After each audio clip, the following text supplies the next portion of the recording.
You hurt your knee falling out of bed? You okay there? You hurt your knee falling out of bed?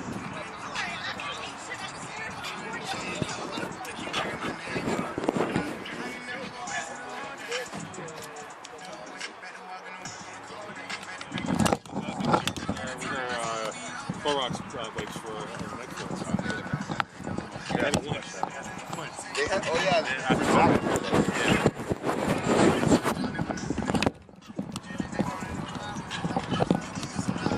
Again, showing up.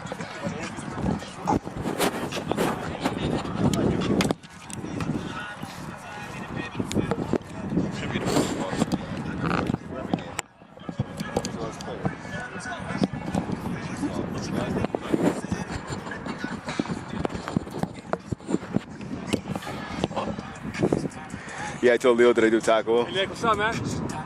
Hey, hey. Thanks, man.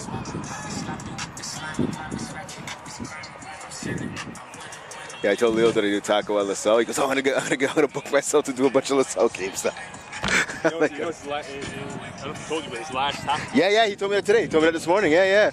So he goes, McGill Connu is gonna be his last game. Yeah, I said we're there for that. So. Yeah. So he wants us to come to the locker room after it's done. I know they want my autograph. Yeah, okay, yeah, all right. Simmer down.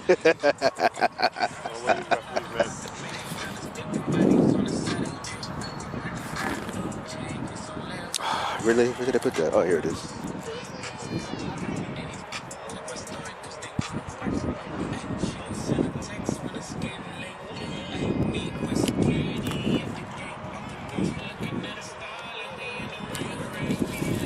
Oh yeah, right when I was leaving the field at St. Leo, man, this girl got trucked.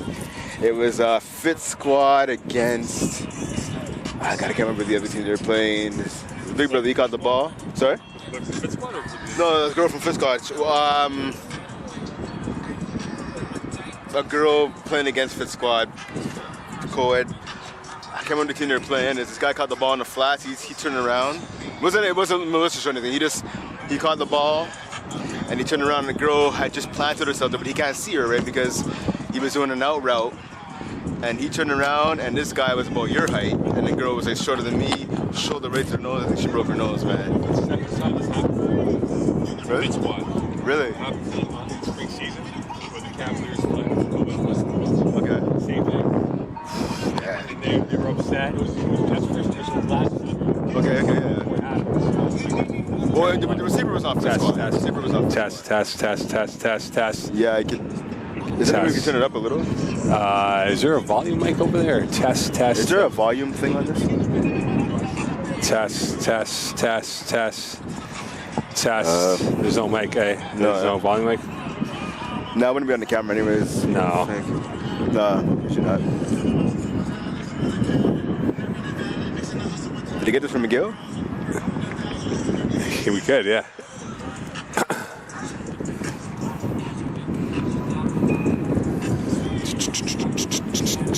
Oh, let me take that out, actually. I need that. Test. Can you hear me? Or? Yeah, I can hear you. Okay. I mean, it's not super quiet. It's just a little louder would be great. But I mean, whatever. It's not the end of the road. Well, the wind doesn't help either. So. Yeah. Oh, that's all right. Test. Test.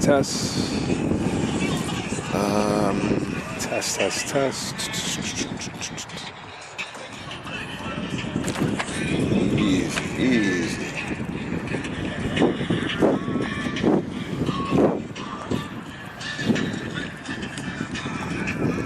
There we go.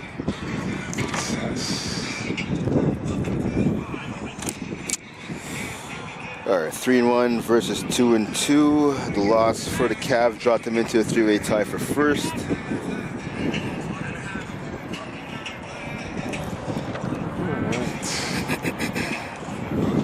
that's a good idea, actually. See, I'm a leader amongst leaders, my friend. Oh, okay, simmer down. Simmer down. Come on.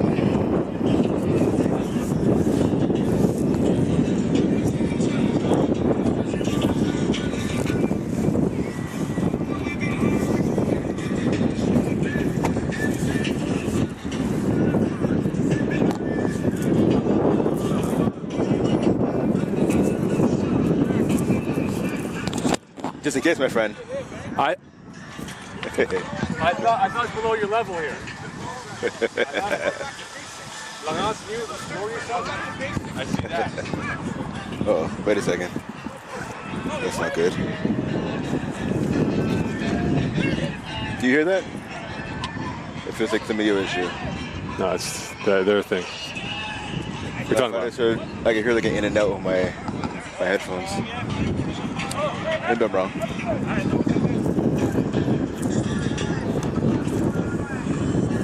Hold on. Hey, Max. Yeah, that's what I'm saying. No, the other one's working. Yeah, that's what I'm saying. Like, I can't hear myself talk. Maybe it's you as well. Talk for a second. Test 1 2 3 3 2 1. It's the same thing as me. It's not super clear and it feels like it's coming in and out. Test 1 2 3 3 2 1. Maybe I'm wrong. But I can't hear myself talk, so I don't think I am wrong. But I hope that I am. Well, hopefully it'll be all right. All right.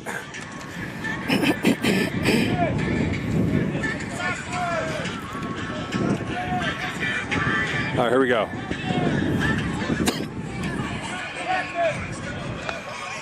Good afternoon. Welcome here to Champlain St-Lambert football on Seaway 3 on a beautiful autumnal, like Sunday, summer-like weather. It is Brent Bach and it is Mocon. It is Div 3 football. It is the Cavaliers of St-Lambert against the Athletic de Shawinigan. It is 3-1 versus 3-2. Champlain coming off a tough loss to Outaouais. Shawinigan coming off a close loss to Victoriaville. Both teams in a losing effort. Brent Bakken, good evening to you. We get ready for these two teams. And this could be a separation Sunday going towards now the second half of the schedule, because a win today for the Cavaliers puts them in that conversation for the top two spots. And a win for Shawinigan keeps them alive for the chance to be in the top two. Yeah, that's exactly it. Again, two teams coming off of two tough losses, like you said. Obviously, Champlain losing to Outaouais and Shawinigan, losing to Victoriaville. Two teams looking to get back on track right now. Only meeting of the season between these two teams. We go back to last year, obviously, the Cavs getting a big 44-22 win down in Shawinigan almost a year ago, October 6th, right down at Complex Sportif René Perron. So again, like I said, two teams looking to get back on track. For the Champlain Cavaliers, is going to start obviously with the main man receiver right now, taking part of the captain's meeting there. Emerson Peterkin, the quarterback number one. The offense runs through him, looking to get back on track. Last week, he wasn't horrible last week. He wasn't bad in the loss, but he wasn't spectacular, right? Struggling to get a huge, struggling to get a vibe pretty much offensively last week in their loss. So he looks to get back on track. And again, a young receiving squad led by guys like Massimo Longo, Darius Reed, right? He's going to have to get them ready and get them on track early. Well, we'll see now this plays out for both these teams. A big game here going towards the second half of the regular season as we gear up towards the Bull D'Or in mid-November. And this could be a massive win for either side and trying to keep their hopes alive. But again, for Shawinigan, a team coming in here, they went 4-4 last year, hoping to get themselves back in that conversation. And for Champlain, they're banged up right now in full suspensions. Baptiste Audouin suspended. A few of the guys on the O-line banged up. Yep. So they're going to be on their second and third depth players that they have available today against Shawi. Yeah, and that's it. Next man up mentality, obviously, for the Champlain Cavaliers. Like I said, last year against Shawinigan, Emerson Peterkin had 5 touchdown passes. So can he reach that total again today? We're going to find out, right? He's going to have to rely on some of those younger players to make do for this offense. And, of course, I'm talking about, like I mentioned already, right? Massimo Longo, Darius Reed, James Anderson, one of the few veterans in this lineup, Isaiah Sassy, right? They have to rely on some of those guys to really make here on offense. When it comes to running the ball, Jaden Ralph, he's been the man all season long for this team. Bit of a struggle though last week, right? Had less than 100 yards rushing for the first time this season, so he's going to look to get back on track as well and really give a boost to this Champlain running game. So Shawi will get the ball first. Champlain will go right to left. Shawi left to right, and set to return the football for the Athletic is Thibaut Demars, along with his tag team partner in Maxime Bédard, who will get this game underway. Shawi and their beautiful all-gold uniforms, the uniform editions this year, Champlain, rocking the first look of the black, charcoal gray, white look today. And now we get underway here on a beautiful Sunday afternoon. Summer-like temperatures on the first fall weekend of the calendar year. And it'll be returned by Bédard from center field. Bédard's got a hole up ahead, and this is a strong return, and we'll see the introduction of quarterback Ben Marchand, who leads the league in passing, just under 1,100 yards passing so far, 6 TDs, 8 INTs for the gunslinger, and we'll see what he can do today against this Cavalier defense. Yeah, Marshall, obviously, again, like you talked about his numbers, right, throwing for just over 1,000 yards already this season. He's going to have to be accurate in this game, right? And he has a couple good receivers, right? Merrick, Germain, Ludovic Demar, Thibaut Demar. He's going to have to get the ball in the hands of his receivers quickly. See what Marshall can do here, first play of the game. From the 44-yard line. And here is the first play up the teeth, and this will go just over the 50-yard line. And a gang tackle applied on that first carry for the Electric, and this time it was carried by the all-world number 1 in Hugo Laliberté, who has 29 yards so far this season. Yeah, big run right there. Actually, I think that was Kagori actually with the run right there. Oh, Kagori, I beg your pardon, yes. His first carry. Now it's his second carry. And he's got a big hole. First down and more, and just tackled just shy of the 50-yard line of the Champlain side. And so far, the Cavalier run defense is leaking on first contact. Yeah, they ran that ball twice right up the gut there. Kagore keeping his legs moving and is falling forward, picking up a big gain right there on first, and another one on second right there to pick up the first down for his team. Kagore last year had 67 yards on 13 carries last year. Averaged 5 yards a carry last year against the Cavs, obviously. Averaging about 5 yards a carry right here so far in the first 2 carries of the game. Champlain 8-0 lifetime against the Electric. They've won by an average of nearly 20 points per game. And here's our hat trick of carries. And Kagore will make his way towards the 45 as he evaded not 1 but 2. And so far showing the cosmopolitan style and profile on this drive. So obviously Shawinigan, the Electric, obviously you would think that they'd be trying to be electrifying, go through the air, but no, they said, you know what, let's stick with the ground and pound, let's impose our will, let's dominate at the line of scrimmage, and that's what they've done. 3 straight carries, averaging again 5 yards a pop. Right there is Kagore. So good job right now trying to establish their identity right here for Shawinigan. It's dressed down Sunday for the Electric so far in this opening drive. We'll see if they go past yet. It's a 2nd and 4 from the 45. Champlain showing an all-out blitz along the line of scrimmage. And here's a rollout, and there's a sack. Coming through on the backside for the first sack of the day is Camden Jeremiah Francis, who's had a wonderful start this year, and already his 4th sack of the year. That puts him number 2 in the league. Yeah, 4th sack, 5th tackle for a loss. The rookie coming off the edge, number 13. Good blitz call by the Cavaliers defense, making it now 3rd and long, for the Shawinigan offense. 3rd and 13 from the 54, so this will all in likelihood be passing down by the percentage points. And we'll see Ben Marchand, who this year again passing just over 55% this season. A blitz from the middle, Marchand, screen pass, that's caught by Kagore, evades 1, and will not get past the 2nd line of defense as he was brought down by the D-line of the Cavaliers by Elie Savard-Lemay, and this will bring up a 4th down and decision time here for the Shawi attack, and it appears they'll bring on the punting team. Yeah, I was going to say, there shouldn't be much of a decision right here. They have to punt the ball away. Good job by the rookie defensive lineman there, bringing him down in number 95 there. Savard-Lemay. Yeah, Savard-Lemay, yeah, exactly. Good job by him. So I'll tell you what, the running back made a couple of guys miss there initially.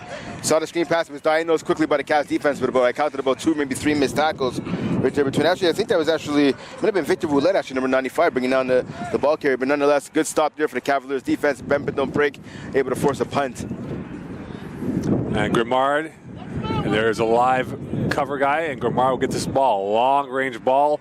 That'll take a 1 hop out of bounds just over the 20-yard line, and that is where we'll see Emerson Peterkin make his first introduction. 2nd so far in quarterback stats this year, all-time numbers, and there is a flag. And we'll see what Laurence Dubreuil has as he converses with Jack Nudie. And we'll see now as Peterkin is warming up with his receiving core. And it'll be a 4th down again here, and this will be a redo, it appears. Will they go for it? And it appears they'll bring on the offense again. So what would have been Champlain ball ends up now being a 4th and 1 for the Electric again. So confusion on who was going to be on what, and now a lifeline given to Shawi to perhaps get a first down and extend this drive. And that's it. Like, obviously, last week, right in their loss to Uruguay, discipline was a huge thing that didn't work out well for the Cavs. Right? We talked about Baptiste Dwayne, obviously suspended for the game, took a number of bad penalties last week, and we see the discipline issue rearing its ugly head already early in this contest. So Shawinigan again went from punting the ball to now going for it in a short yardage situation. Looks like about 4th and 4 right here. From about the, I want to say the 44-yard line. And just at the 44-yard line, and there's a bit of an issue with the score clock as they'll get that corrected with 11:37 left. Brent Bach and Mo Khan on this sunny Sunday afternoon. Next week, Champlain will be home again as they have a home-heavy schedule for the second half of the season. 3 home, 1 away. And now things are set, and a chance here on a 4th and 4, or 4th and 2 exactly, for the Electric. Can Marchand and Shawi convert for first down? Now the handoff. Kogori is going to be close, and he'll somersault his way through. And he's in fine fettle as he gets the first down for the Electric, and the conversation will ensue. It appears there was momentum gone in the first down. Yeah, but it was a 4th and 4. Yeah, so the referee's now suddenly first down. It was 4th and 4. Cavs defense feels like they stopped the running back short of the yards to gain, but obviously the official's saying otherwise. So good run up the middle. Good job by the running back falling forward and, as you said, somersaulting and picking up that first down. Showing plenty of latitude in that first drive. 11:14 left. It is Shawi getting a reprieve on a Champlain penalty call. And a 1st and 10 from the 40. A blitz in the middle. Marchand firing away near side, and that is incomplete. And that was intended for Ludwig Damas, and this will bring up a 2nd down. And he's on 17 catches, just shy of 300 for the season. Yes, Damas, obviously the height advantage right there. Long. Right there, he was open, just the quarterback again throwing it about a yard or so behind him. But again, Damas was able to get back to the ball. But again, you want to see a bit more of an accurate ball thrown by Marchand, because the receiver was open there briefly on that pass. 2nd and 10 coming up from the 41. Kogori in the backfield. Champlain at base 30 again. Missing Baptiste Audouin suspended for today's game. Marchand, handoff, Kogori. And he'll snake his way up towards the 37, brought down by the 2nd level defense by Ionis Marchand, who had a strong start to the season at home with a pick and sack. Yeah, Marchand is one of the veterans leading this Champlain Cavaliers defense. Again, last year was not a shiny moment for them. Last week I should say, not a shiny moment for them. Again, giving up a season-high 38 points in that loss to Uruguay. Good vision though by the running back Kogori. That play was actually supposed to go to the left. Saw the crap back block by the receiver, number 24, Jasmine Prudhomme. The running back saw the hole wasn't open to the left. He took it back to the right and up the middle, able to pick up some positive yards. 3rd and 6, blitz from the near side. And here's the dump pass. That's caught in the crotch at the 30, and this will be close enough to a first down, caught by Demarche, Thibault Demarche, that is. And for him, so far, his first catch of the day. And for the season, that's catch number 27. Yeah, leads his team in receptions now. That's his 27th catch of the year. 2nd in yards to 244, averaging about 9 yards a catch. Did enough though to pick up the first down for his team and extend this drive for Shawinigan. Good looking drive here, showing good quality, yet the spectacular for the Electric, as they've been chiseling their way through this Champlain defense. A 1st and 10 from the 30. And here's Kogori again. And he's tackled at the angles by Machanis for very minimal gain. And this time the run defense much more stout. And Machanis, the man on the line right there. Really not letting the running back go anywhere there. Plugging that hole real quick. This will make up a 2nd and 9, so a 1 yard gain on that. Carry for Kogori, who's getting his first touches of the season. And again, this is a Shawinigan team that has lost by an average of 19.7 points to the Cavaliers in their 8 other tilts. They would love to set the standard now on this first drive. To the left it goes. Cutting against, and nothing but a wall of charcoal gray. And you pick your Cavalier on that tackle, whether it is Jeremiah Francis or Diosoma on that tackle. It's a good job by the Cavs right there, just plugging up the holes in the run game. Obviously, we saw earlier in this contest, earlier in this quarter, right? Kagori was kind of having his way, as was the offensive line, right? Having to wait the line of scrimmage, creating numerous holes for the running back to go to. We've seen for the second play in a row, Champlain really committed now to stopping the run and plugging those holes that the offensive line for Shawinigan was previously opening up. So back to the original line of scrimmage, 3rd and 10 from the 30. Not a gale force of a wind, but definitely will be influential in how the kicking game will be applied by both teams in this matchup. And here is the chance here, a low snap. And that is defended away. And that was nearly snatched away by Hugo Leclerc on that play by number 95 and Victor Ouellet. And this will bring up a 4th and 10 and decision time here for the Cavaliers and for the Electric. And they will bring on the special teams unit for this moment. Yeah, good penetration right there by Victor Ouellet. Second big play of the game by the defensive lineman right there. Able to penetrate into the backfield right away and knock that pass down. And we see right now with the Cavs again, stopping the run here later in this offensive drive by Shawinigan. It made Shawinigan offense have to be one-dimensional. Obviously, they want to rely on the run game. Their passing game isn't a strength for them right now. So we saw right there on 2 plays in a row, the passing game did not do anything pretty much for Shawinigan. So we're forcing the Cavs, I should say, forcing a field goal right here. Luca Lemardin is 1 for 1 so far in field goal attempts. He's 11 for 11 on extra point attempts, and he'll take his steps. The left footer on the left hash mark almost. Wind is swirling here to get the first 3 of the day. And that is wide to the right, and this will take a roller, and will this be returned out of bounds, out of the end zone, I beg your pardon, as Gomar gets around 1, gets around 2, and he will get out towards the 10-yard line. So Champlain will not give up anything, and they will finally get the ball after nearly half the quarter of time of possession for the Electric. And a good job by Gomar right there. Obviously, special teams touchdown already this season. Realizing, let me get the ball out of the end zone here, let me help out my team. And it's a shank right there by the field goal kicker. Well, not just wide right there, was well wide right there. So now let's see if the Cavs, again, the defense, like I said, bend but don't break. They're able to keep that goose egg on the scoreboard despite letting Shawinigan get a long drive here. Let's see now if the Cavs can repay their defense as their offense, now led by Emerson Peterkin, comes onto the field. Peterkin, career-wise, 639 yards passing against Shawi, 8 TDs, 2 INTs for his career, and just over 62% passing against Shawinigan. And we'll see what he can do today against this Shawi team that has been stingy on defense, only giving up 96 points through 4 games of play. Ralph in the backfield, Massimo Longo, the second receiver, and there's a flag. So already before Champlain can get their first play of the day on offense, be a delay a game call, and they'll move them back by 5. Yeah, not to start this, the Cavaliers obviously want to get off to first offensive play of the game here. They're only 5 yards back, but now again in the shadow of their own end zone, the Cavs going to have to make sure they get at least a first down to make sure they're not in danger of getting up a safety here. First 15 from the 15, and it feels like it's a conspiracy against the Champlain offense. They have yet to get any play yet officially going. Now they do indeed, under 7 minutes left in this first quarter play. High snap, Peterkin. And he will get it off the hop, and he will look for the deep ball going towards Reed. Caught, 50. A moment of chaos ends up smelling like roses for the Cavaliers, and Darius Reed gets his first catch of the day and catch number 9 for the season. And that's the connection right there between Peterkin and his receiver, and Darius Reed again. A bad snap. Cause Peterkin to go back, playing a little baseball there off the 1 hop there. Good job by Peterkin corralling that loose ball, which would have been a fumble, obviously. Good job by him.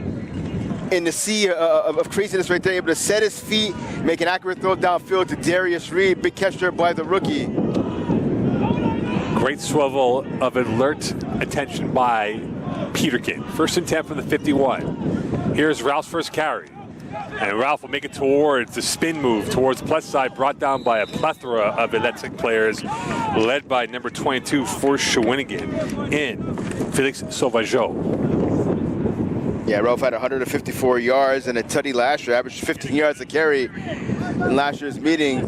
Didn't get 15 yards right there, but he's able to pick up some positive yardage nonetheless. Pick up a 5 right there on first down, now setting up 2nd and 5 for this Cavaliers offense. For his career, 30 carries and just under 260 against the Electric. He's had a pretty decent career against Shawinigan. 2nd and 6 from the 54 on the Shawi side of the field. Another high snap. And here is the quarterback draw, sliding down there just shy of the first down. We'll see where they mark it off for Peterkin. It depends where his slide began, and it appears to be at the 50, so they'll be short by a nose of the football. Yeah, Peterkin took a shot from the defensive lineman there, number 37, Zayad Alami. Everyone here at Seaway kind of held their breath there for a second, but Peterkin showing he's tough as nails, able to pop right back up. Now leading his team onto the field in a short yardage situation. Another whistle, and again, a bit of a disjointed start here for everyone on the offense here for the Cavaliers and for the officials. So right now it appears that obviously when play resumes, Peterkin's going to take the snap out of the shotgun formation. Obviously you have a ton of plays available to you on 3rd and short. You have to imagine right now, as they're, they're just past the plus side of the field, you have to imagine this 4-down territory right here for Champlain on their opponent's 50-yard line. It's interesting though to see what they're going to call here after we play resumes here. It could be officials timeout here, I believe. With the wonder if it looks like they're going to stick with the pass here, but again, Ralph right beside his quarterback. Don't be surprised if we see a handoff here on 3rd and short. And here is the handoff. Ralph to left, devoured. Brought down by the first-line defense. Edouard Gelina in on the tackle, his first TFL. You talk about this Shawi defense here, Brent. 4 of the top tacklers in Div 3, all Shawinigan guys. Yeah, listen, they have some players on this defense. Don't let the points they've been giving up at least last week fool you, right? Justin Patry, Felix Savageau, right? Edouard LaBelle, they have a little bit Emon, right? They have a lot of top-notch players here on this defense, and they have the size advantage too on their defense compared to the Champlain offense as well. So no man's land means that the Cavaliers go for it. 4th and 4 from the 53. Can they keep this drive alive like Shawinigan did on their opening drive? 4:32 left in this first quarter play. Blitz in the middle. Peterkin firing far side. And that is caught, and that will be close. And that was caught by Isaiah Sassy. And the Sassy family line continues forward here. His 7th catch of the season. Yeah, I was about to say that exactly. The Sassy name, well known here in St-Lambert. And Isaiah, this is the latest Sassy member to make a big play for Champlain, is setting this drive for the Cavs. And this will be a 1st and 10 from the 48 for the Cavaliers. So from a 4th and 4 to now a new set of downs. Shawi's defense has been asking questions, and the Cavaliers have come up with the answers on this drive. Another blitz. Peterkin, empty backfield, firing deep, open read. And he will go out of bounds, trailing, and this will be incomplete. As you have to think maybe the winds might have influenced that ball as he trailed out of bounds. Yeah, definitely. Listen, I mean, Reed was open by about 10, maybe even 15 yards right there. He just burned past his defender. Had a chance to speak to Darius Reed last night, obviously, in LaSalle at the LaSalle Warriors game against Gatineau last night in midget ball. Obviously, Darius playing for Andy Peterkin, Emerson's dad. The last couple of years, obviously, I had a chance to talk to him about his transition here, going from the LaSalle Warriors to playing the Cavaliers. He said the first half of the season, a bit of a struggle for him. Obviously, he said going from that level of football here to playing at Champlain. But he said once he started really hitting the playbook, things started coming in a little bit more easier for him. The game started slowing down, and he's ready to make an impact here today. Peterkin again going to the far side. Reed transition to the 40, and he'll crumble his way towards the 39-yard line, and that'll be short of a 1st down as he made a business decision on that catch. That was the patented Mo Con crumble. For those of you that don't know, before Mo and I became commentators, we were both football players.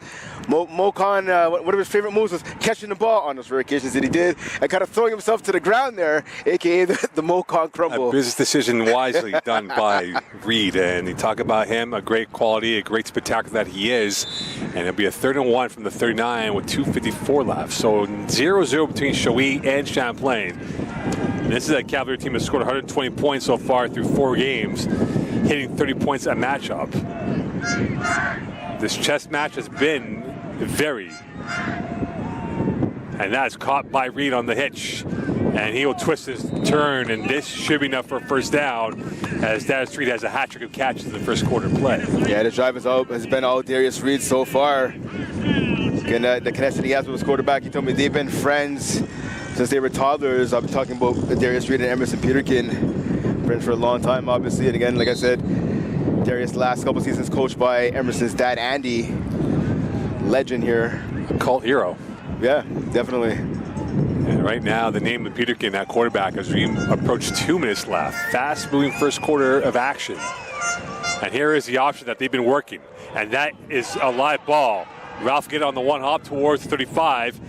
And this is something that they worked in practice. And it appears that Jaden Ralph is not yet comfortable with the idea of being the option on that play. Yeah, Jaden Ralph, I mean, the pitch just wasn't accurate. I mean, as much as you want to talk about Jaden Ralph, obviously the pitch could have been a little bit better from the quarterback from Peterkin. And it looked like, so luckily there for Ralph, obviously his coach is trying to sideline Shawinigan and the rest of them yelling at him. He has to jump on that ball. It's a live ball. Looks like Ralph wasn't too sure of that. Neither was the defender we saw again. And allow me number 37, he kind of thought the play was over as well. Now, that's a live ball, especially when you pitch it behind the line of scrimmage. It is live. In a stressful moment, no perspiration from Ralph. Pass it down for Peterkin. Flush out of the pocket, he'll take off. 30, 25, flagging the play, still going strong, and he will score pending the call.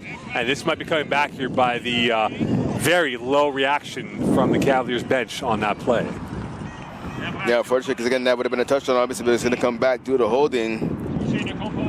Not sure if it was big number 74, Parisian, there getting the call against him, but an unfortunate turn of events for the Cavs. They avoided disaster on one play, and had the glory of what would have been a touchdown on the play right after that, but again, getting called back, as you see the referees making a signal there, a hold against the Cavaliers. Yeah, Parisian making his first start this season for the Cavaliers at home, and this will move him back by 10, so this will be his second 18 from the 42.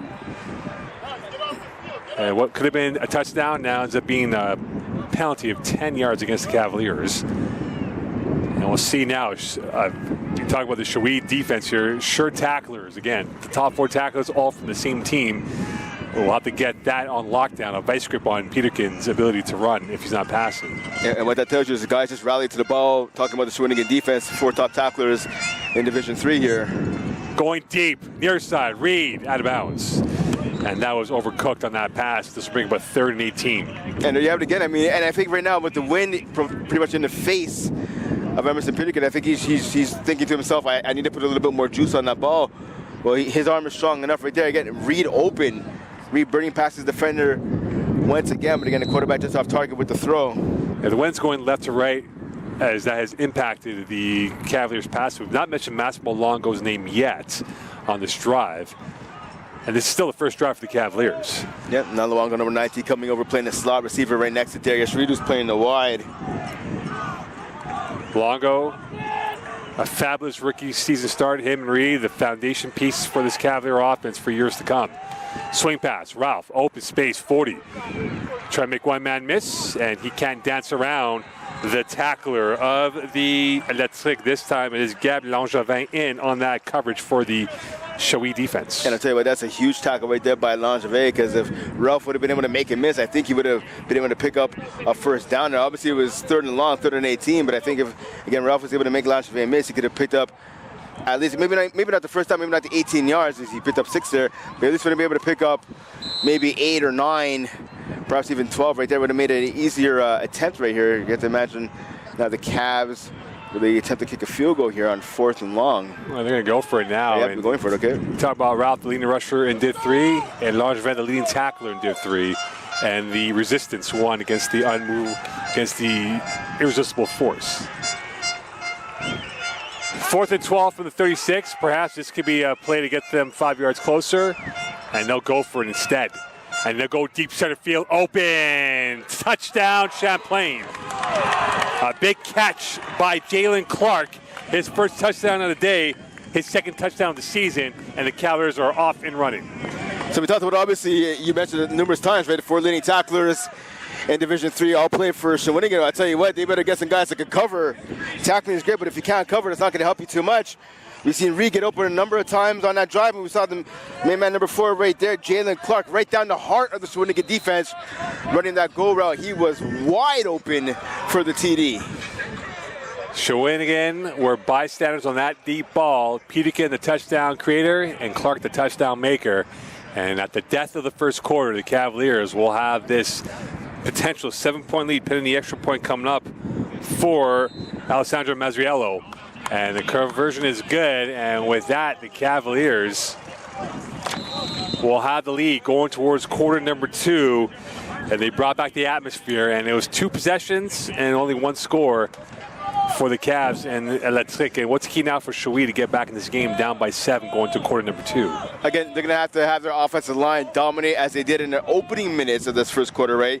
They established, like I talked about earlier, right? They established their presence at the line of scrimmage. Gongori had a number of holes with which to choose from to go to, and he did exactly that. But then we saw the Cavaliers defense tighten things up in the run game. They started closing a lot of those holes, and they forced the Shawinigan offense to have to pass the ball. And as we saw, at least on that first offensive drive by the RSEQ, that is not their forte. So you have to see now if they could regain their momentum they had at least earlier in this quarter by running the ball down the Cavaliers' throat. And unheralded play for the Cavaliers on that drive was the sassy 4th down conversion. Yep. If that didn't happen, there's no 7 points for the Cavaliers. Yeah, that was a huge grab by Sassy. He was falling down to the turf as he made that grab, bit of a low throw as well by his quarterback in Peterkin, able to come up with that clutch grab. And that's what the Sassies have done throughout the years here at Seaway Park 3. Obviously made clutch catch after clutch catch and clutch play after clutch play, and Isaiah Sassy did that right there to help out his team. Bedard going east to west and gets to the 35. And we'll bring back the quarterback at hand here in Ben Marchand, who's off to a decent start. They missed their field goal attempt early in the first quarter of play. And we'll see now if they can get themselves a sustained drive and trying to get this scoreline back to 7-7.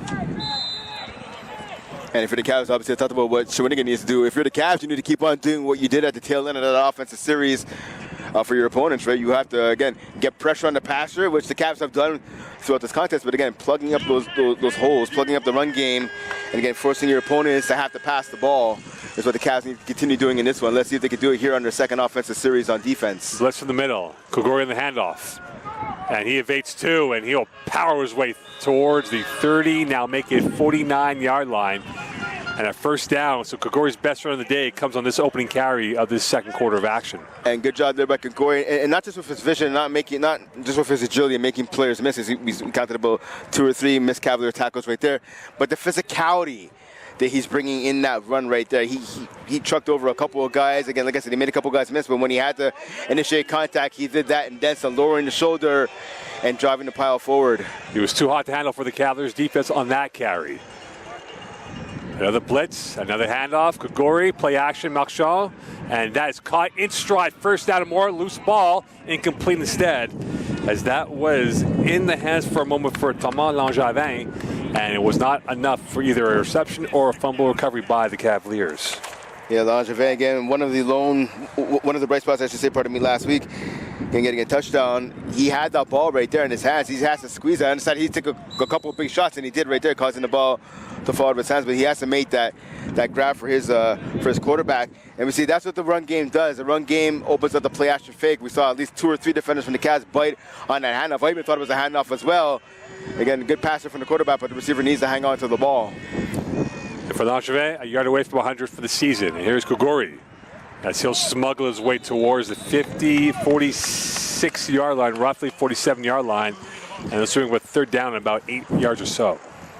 Yeah, it's a good job by the Cavs. It looked like Kogori was going to be able to pick up a first down there. He made one guy miss. The hole was there, but so the Cavs quickly realizing who the ball carrier was.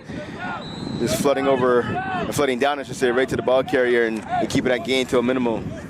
And going off now on this next play is Jasmine Prudhomme, as they'll bring on the big target in Ludovic Damas for this next play. 3rd and 7, money down for the RSEQ. Marchand in a pistol formation, Kogori in the backfield with him.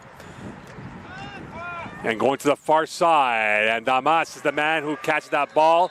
A first down and more, and a big play for the Shawi offense. His 18th catch of the season. That puts him over 300 for the season as well. Yeah, good job by Damas.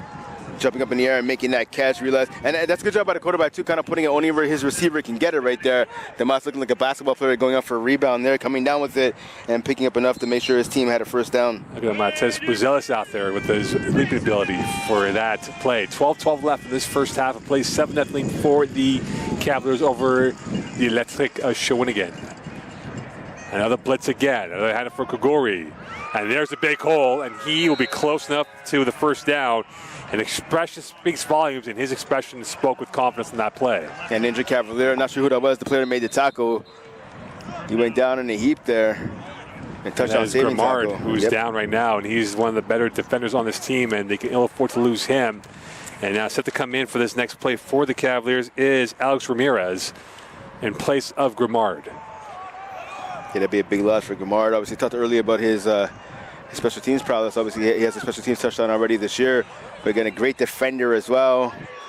Punt returner, kind of does it all, at least in those two phases of the game for this Champlain Cavaliers team. So you'd hate to see him gone for too long in this game for the Cavs. Hopefully he can come back in this one. Don't want to speculate what it is, but we see the trainers working on his lower body. So hopefully be able to come back and continue this game here for Champlain. And with that, the ball marked off at the 37. Kugori's had a good start so far as he's chiseled his way with the grind yards. And now the Cavaliers trying to get things reorganized as they will get Grimard off. So by rule, he'll have to go off for at least a couple of plays if he does come back in. And the good news, he's walking in his own power, which could be a positive sign for the Cavaliers if he gets back in. The ball now at the 37. So the Cavs right now, again, like we saw earlier, right, in this contest, and at least in the first quarter, Shawinigan came out, they kind of had the momentum swinging in their favor, at least initially, on opening drive as they ran the ball a lot, and the Cavs didn't have any answers for it, but the Cavs kind of stiffened up and toughened up on defense later in that drive. So let's see if the Cavs can kind of do the same thing here on defense, right? They kind of take a page of what they did, in the first quarter here now in the second. Grigori again. And he has a big hole. One man to beat. He'll not be caught. Touchdown Shawinigan. The final frontier is all about Kugori, and now they're back in this game at 7-6. That's what I said right there, right? Kugori, he initiated the contact pretty much himself right there. Survived that first hit and kept on going and was pretty much untouched into the end zone. So Kugori right now the player of the game, at least for Shawinigan and their offense. And all of a sudden, we've had 3 offensive drives, 7-7, and Kugori, who's now getting his touches, and they're filling it now for Shawinigan as they are now down by a single point, pending the extra point attempt coming up here for the RSEQ, and off the foot of their kicker. And Normandin, and now a chance to tie this game up. And he does indeed. So 7-7, a big run by Kugori. It was all Kugori on that drive. And you have to think now, Brent, if they're going to stop him, that is probably the head of the snake if you're the Cavaliers, if they're going to win this football game. Well, that's it. That's what I've been saying, right? I mean, they have to take away the run game from their opponents. The Cavs have to shut down the run. We saw what they did in the first quarter, right? They gave up a bit, but then they stopped them when they needed to. So far in the second quarter right now, we've seen Shawinigan continue with that run game. The Cavs had no answer for the game, giving up that long touchdown run right there and several other long runs.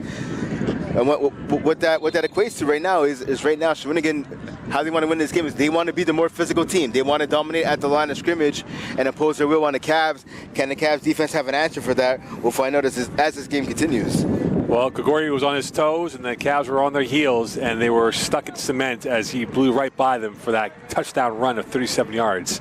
And now the Cavaliers will get the ball back. It is Reed, it is Mlongo, the 2 rookie returners, loading at their 20-yard line and 15-yard line respectively.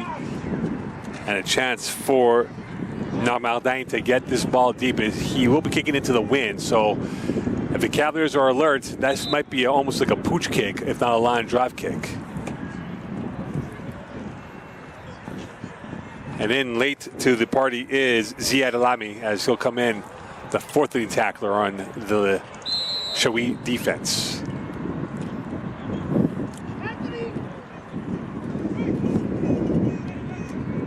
And the ball goes off the kicking tee, and that means they'll have to hold that. So all that creativity is nothing. I was going to say the wind kind of spoiled that play right there for Shawinigan. It's obviously a holder now on his kickoff. So the idea of onside, and this is going to be a flag perhaps? Yes, it will be. And this will be a flag on Champlain because one of the players went a little too early on that. And here's Longo on the pirouette. This will be all for naught for the Cavaliers. As unfortunately for the Cavaliers, the culprit, Justin Lacoste, is going to be called for offside. Nice return nonetheless by Massimo Longo. Nice pirouette like you talked about, made about 2 or 3 guys miss. Could be something we can see in the future, seeing a bit more of him obviously on the kick return. He knows what to do with the ball in his hands. Obviously Good job as a returner and a great job as a receiver as well. And with that, will they have them do a and it appears they will redo the kick. So I'll tell you what, this works out better for the Cavs right here. We're just redoing the kick even with the penalty. What you want to do, obviously, on special teams is you want to make those, the kick coverage team, pardon me, you want to make those gunners on special teams, you want to make them have to run again. So good job here. But the Cavs electing to make Shawinigan re-kick the ball. So the credit in the bank of 5 yards will be added towards the kickoff at the 50. And again, the wind's definitely going in the faces of the Shawinigan coverage team, and we'll see if they can get a better output on this kick. And now Martin will go back to his own 40. No holder this time on this kickoff. So a bit of a twitchy, disjointed start in terms of the flow of play, but we'll see now for Namadang on this, and they'll have to hold that ball once more. And this time it will be the finger of Matthew Monahan who will have this chance here. Yeah, second time in a row he's going to have to be the holder now on this kickoff. Line drive. Reed this time from zone 18. Trying to go wide, and a better coverage by the Shawinigan team, and this will be at the 30 as opposed to the 42. So a gain of a 12 on that coverage time for the Shawinigan Electric. Yeah, the Electric coverage team obviously helped out by the bobble there, 2 bobbles actually I should say, by Darius Reed. The rookie's got to make sure he secures the ball before he worries about where he's going to run here on special teams. He is electric though with the ball in his hands, but again you have to make sure the ball is securely in your hands before you worry about running. A learning lesson right there for number 8, the rookie, and Darius Reed. First and 10 from the 32 for the Cavaliers. It is Reed, Longo, and Anderson on the right of Peterkin, Ralph in the backfield. Champlain was very meticulous, methodical on their opening drive.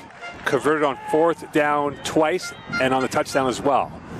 Here is Ralph, devoured by the frontline defense. Hugo Leclerc in on the tackle with his tag team partners, and this will bring up about a 2-yard gain on that carry. An injured player though for Shawinigan.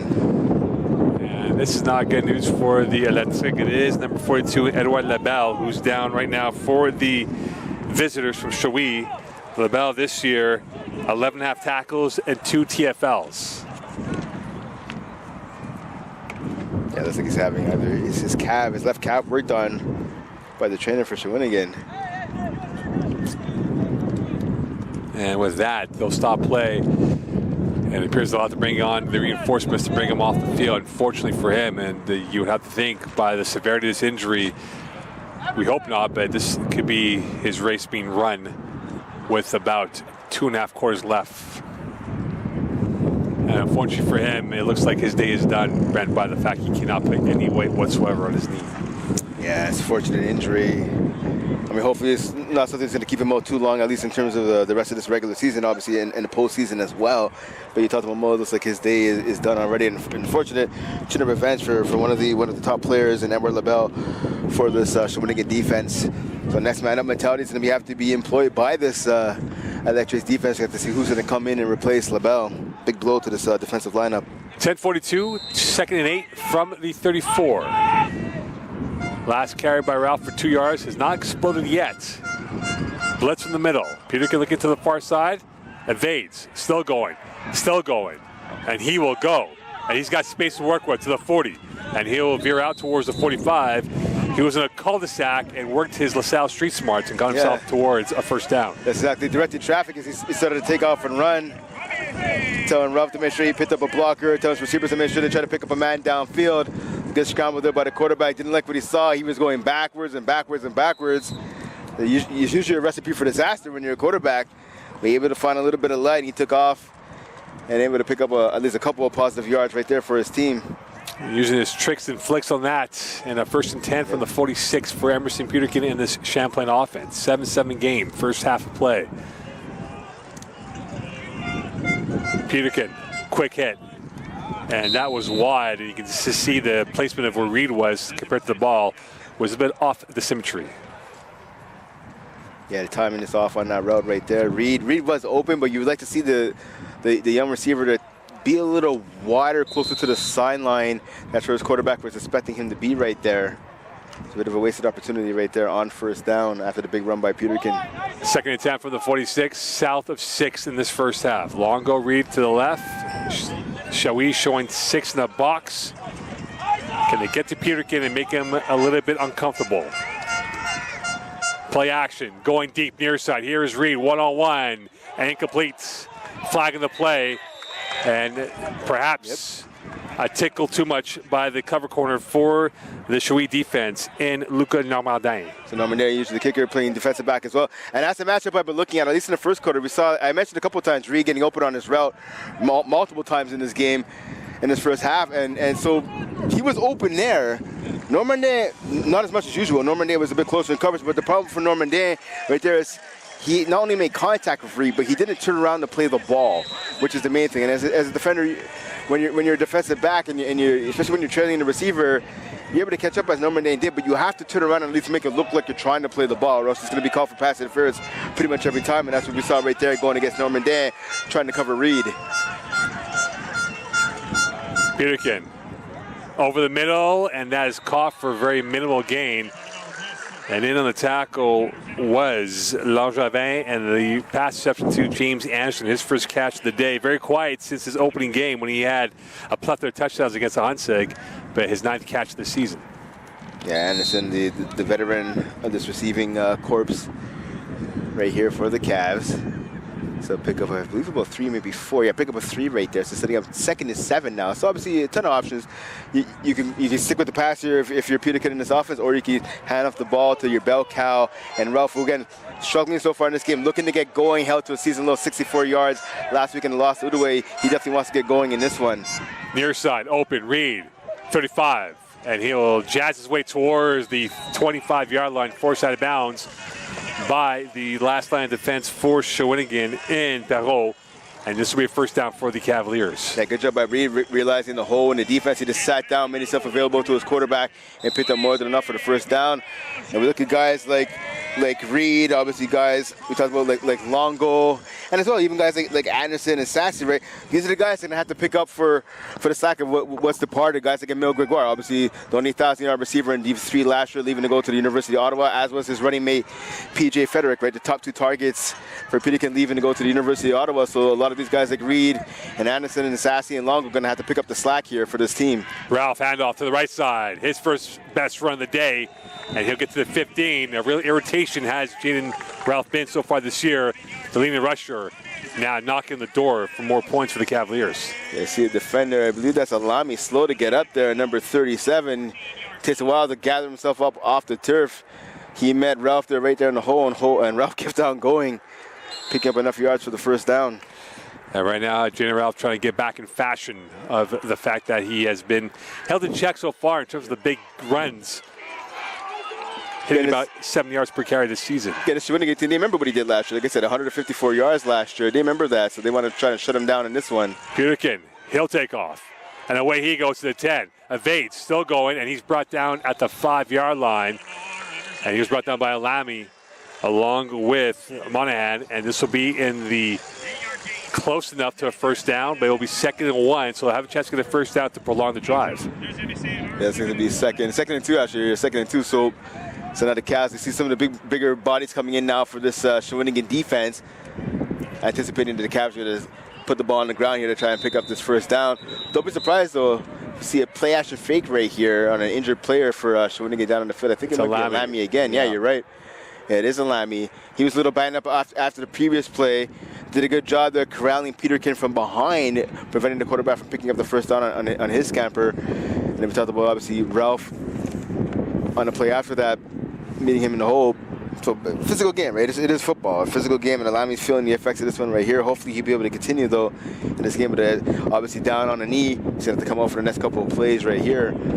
So again, I talked about some of the bigger bodies now coming in on the Shawinigan defense. Again, in anticipation of the Cavs keeping the ball on the ground here on 2nd and 2. Dallaire comes in for Shawi along with Click for this next play with the ball at the 6, as Alami will have to go off for the next player 2. And for the RSEQ, a team that has gone 0-8 against the Cavaliers, will have to break that streak here at Seaway. It's a rather young franchise when you think about their history, Brent. So you talk about they went 4-4 last year, 0-8 in 22 and 23, 3-5 and 21. They went 0-8 in 19 prior to COVID lockdown.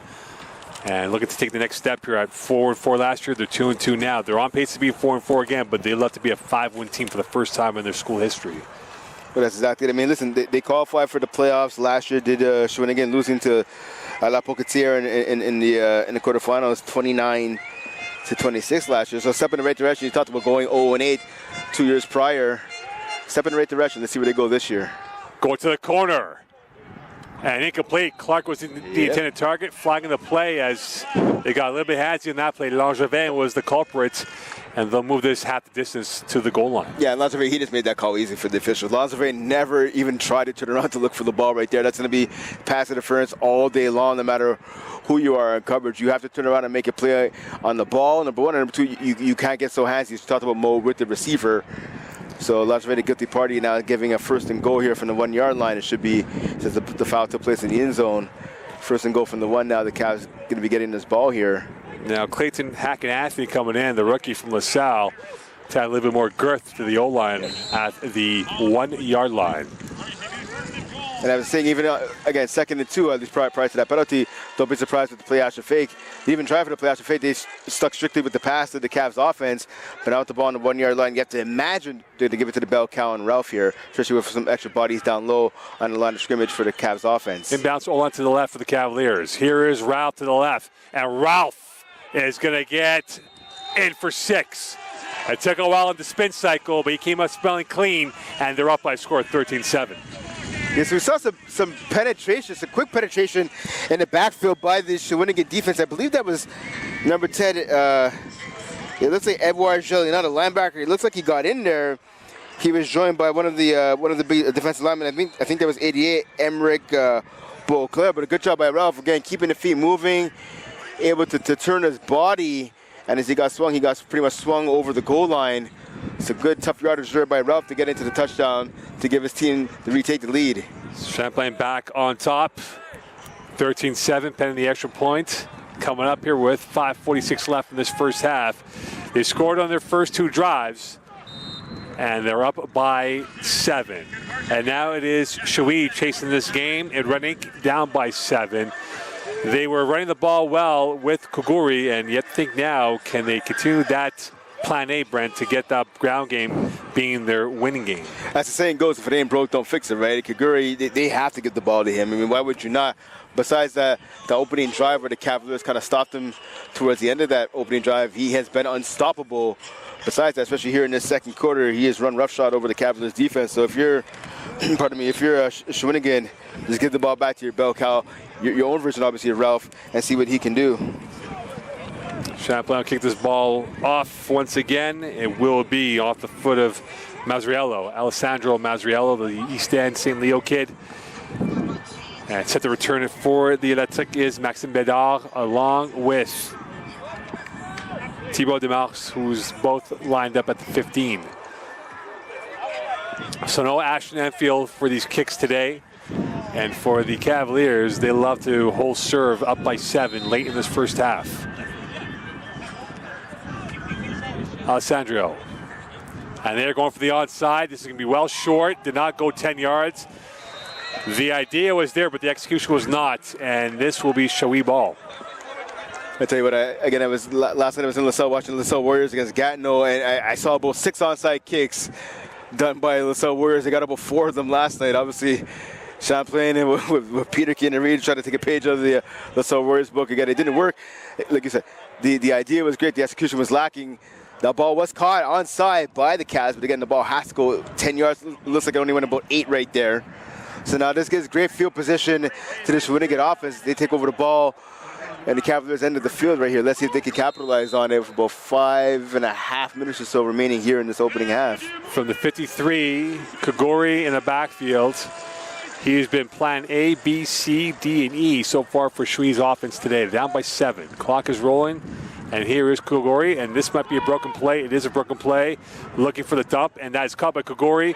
And went from disaster to smelling like roses. And they'll get this ball to 40 on a broken play completion. And I tell you what, he's been phenomenal this season. Number 13, Camden Jeremiah Francis, but he was the complete opposite of that right there. He was going for the big blow-up shot. He was going for the hit stick. He was going for that, hopefully to produce a fumble. He was going for the big hit there to draw some oohs and ahs from the crowd and maybe a fumble on Kagori. He didn't wrap up. He led with the shoulder. He just completely whiffed on that tackle attempt. Kagori able to make him miss. If you're young Jeremiah Francis, you have to wrap up the ball carrier as they're going for the big blow.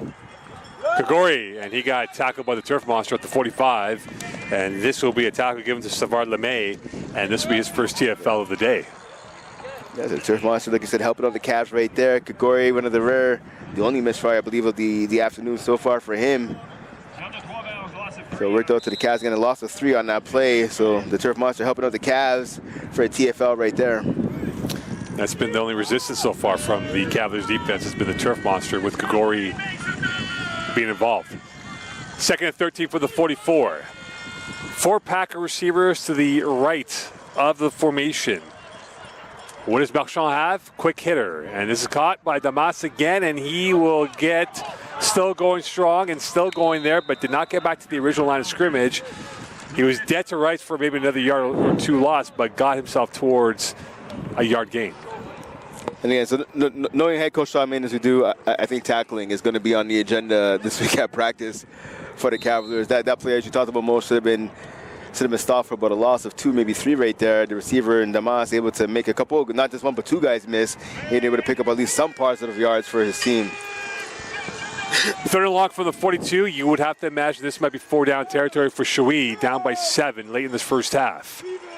Marchand rolling to his right, dump off, and that is caught in the open space, and enough for first down and more, and out of bounds is Thibaut Demarche as he got himself a big play, and the Champlain defense is leaking, and they're exposing those leakages from the Shawi offense. Yeah, Thibaut Demarche looking like the yak merchant that he usually is right there. A good grab. When he caught that ball, I thought maybe the Cavaliers would be able to rally to the ball and stop him just short of the first, or even if they gave up the first down, would have been by maybe 2 or 3 yards. He would have got the first down by. But again, bad tackling by Champlain not only allowed the receiver to make the catch, but again, picked up at least about an extra 10 to 12 yards right there down the right sideline. The speed and strut of Demarche gets that first down. Now it's first and 10 from the 20. 3:04 left. This will be the last play before the 3-minute warning of this first half. So Marchand started to show a little bit of repertoire with his offensive passing ability.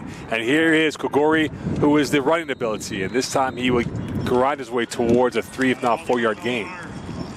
Yeah, Victor Willett led the charge for the Cavaliers defense to bring down the running back. He was joined shortly thereafter by about 2 or 3 of his teammates to make that a minimal gain right there for the running back. A pickup of, I think, about maybe 3 right there. Yeah, 3-yard pickups were setting up 2nd and 7. And this will bring it up now to 2:52 left. 3-minute warning left in this first half. A cagey affair, nip and tuck still in play. And Sean Main said this Shawi team is much, much better and would keep this very close. This is what Shawi wants, trying to make it a very swamp-like effort in terms of not giving Champlain as many possessions on offense. And that's exactly it. And how do you do that?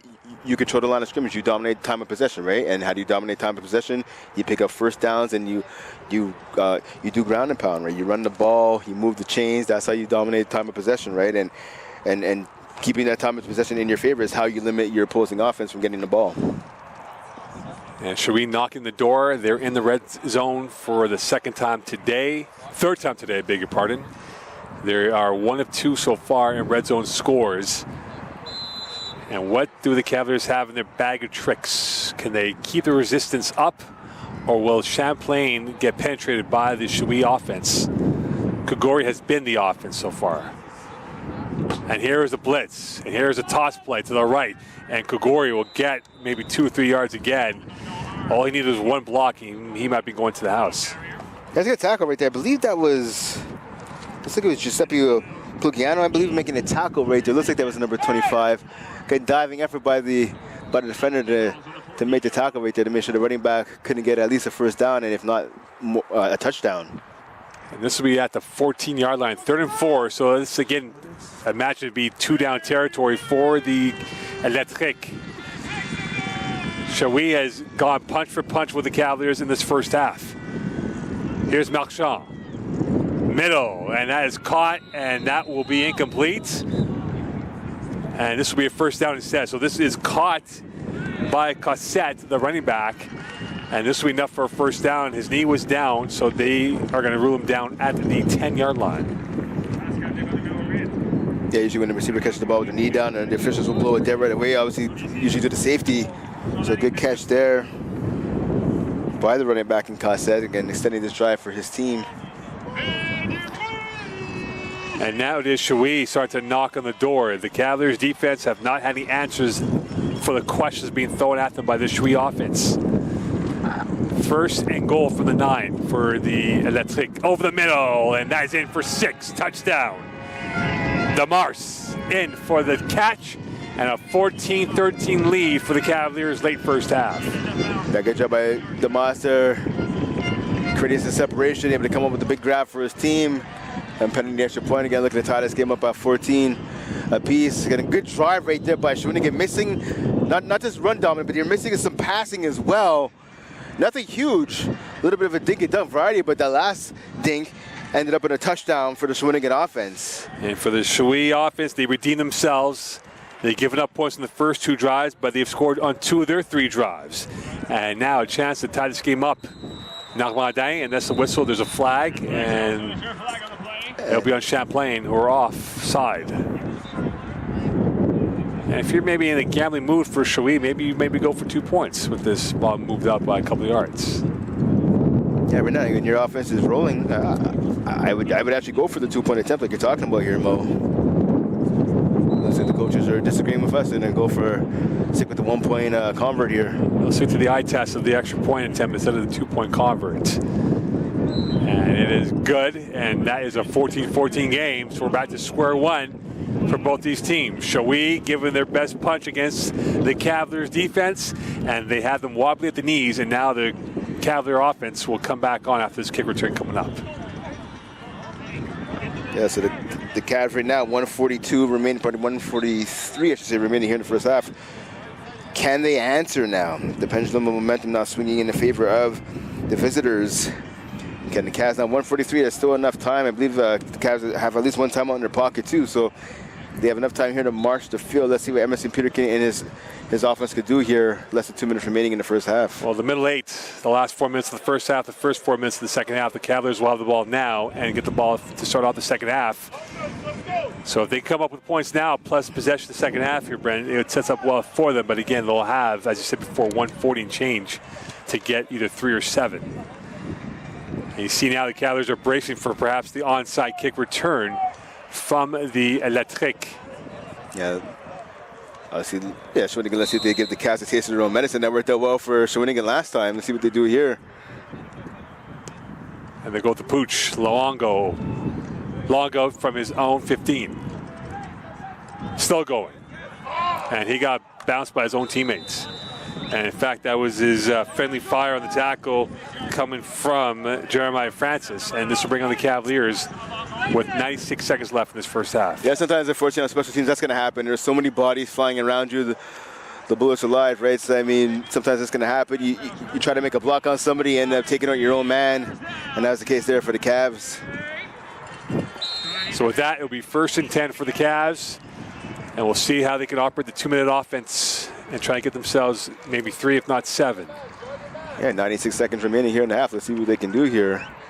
You still have the ability right now to still run the ball if you're Champlain. It hasn't been working as well as you would like it to, except for that last offensive touchdown that the Cavs got. But again, you can still mix it in a little bit here, especially if you find that there's a lot of defenders playing down, playing in a cover 2 or cover 3. Peterkin pumping, going deep, near side. Here's Reed. In stride, out of bounds at the 50, and a first down for the Cavaliers as he caught that over 2 RSEQ players in Vezina along with Narmadin. Yeah, see Vezina, the safety, coming over the top to try to prevent that pass from happening, but a good, accurate throw right there by Peterkin. Again, the connection between the quarterback and the wide receiver there, Darius Reed. Another big play for the Champlain Cavaliers. And for Darius Reed, he's over 200 yards this season for the rookie. 1:32 left, so plenty of time here for the Cavaliers. Blitz. Here's Ralph bouncing, devoured. Lost the yards, and Alami in on the tackles. Yet Alami, talk about the fact that he has 7 TFLs this year. That's now the 10th TFL for the season for the Electric front four. Yeah, good job by Alami right there. The responsibility was Edward Riondo right there, number 59, the guard. He's supposed to come across the face of Alami on that cutback block there. He's supposed to be able to come across the face and take out the defender, but we saw Alami just knife him right through the backfield and dropping Ralph for a loss. A loss of 6. Pass it down for the Cavaliers. Flushed out is Peterkin, taken towards the middle, and he's still going, still going, still going, still going, and there he goes. Still going towards the 30, and he'll make his way towards the 25. He was dead to rights his own field, wow. And somehow, magically, with his maestro of a wand, got himself towards the 25. So, and that's, I talked about the weakness in tackling by the Cavs defense earlier in this contest, and that's just bad tackling right there by Shawinigan. Peterkin should have been dropped for a very minimal gain, then maybe dropped for perhaps a 10-yard gain, then maybe a 12 or 15-yard gain. Now he ran that all the way down to about the 25-yard line there. Great elusiveness right there by the quarterback. Incomplete, intended for Sassy. A one hop over there. In on the coverage for Shawi was Perrault. It was a dogmatic look from the run defense for Shawinigan. They just couldn't figure out how to stop him for anything. That's exactly it. I mean, there's about 4 or 5 guys that should have brought down the quarterback. And again, and listen, Emerson Peterkin, right? He's a great quarterback with his arm. He's just as good with his legs right there. But again, if you're Shawinigan, you have to bring the runner down. Guys couldn't get off of blocks. Even when guys had a chance on tackles, they whiffed. And luckily, though, for Shawinigan, the pass right there was a little off target from Peterkin. 44 seconds left. Pumping, going open. Reed, far side, 30. Here he is to the 25. Hurdled his way through. The artistic gravity on display by Darius Reed. And they get a first down with 38 seconds left. And that's the electricity. That's the skill set that young Darius Reed brings to this lineup. Had a chance to see him live in action multiple times last year with the LaSalle Warriors. And as soon as I found out he was coming here to Champlain, I was excited as I get a chance to call his games now with the Cavaliers, and that's just the skill that he brings. I mean, he's not the biggest guy, but when he has the ball in his hands, he is electric, able to make multiple guys miss. And if he can't make you miss, going left to right, he'll try to jump over you, as you saw Reed do right there. A very hot day on this Sunday afternoon, the first autumn Sunday of the calendar month. And for both these teams, they know what's at stake. A win today for the Cavaliers puts them at 4-1. A win today for Shawinigan drags Champlain back into their department of wins and losses and gives the Athletic a potential tiebreaker over Champlain if they do beat them on the road. So now, after this timeout is said and done with, the Cavs with the ball inside the 10-yard line. So a ton of options available for this offensive staff here and in their playbook. I mean, the run game has worked later in this first half for the Cavs. Obviously, the passing game has been working definitely in this quarter for Champlain. Let's see what they go with here on first down. Again, just a bit more than 30 seconds, 36.4, I believe, seconds, 36.5 seconds, I should say, remaining here in the first half. Still a decent amount of time here on the clock if you're Champlain.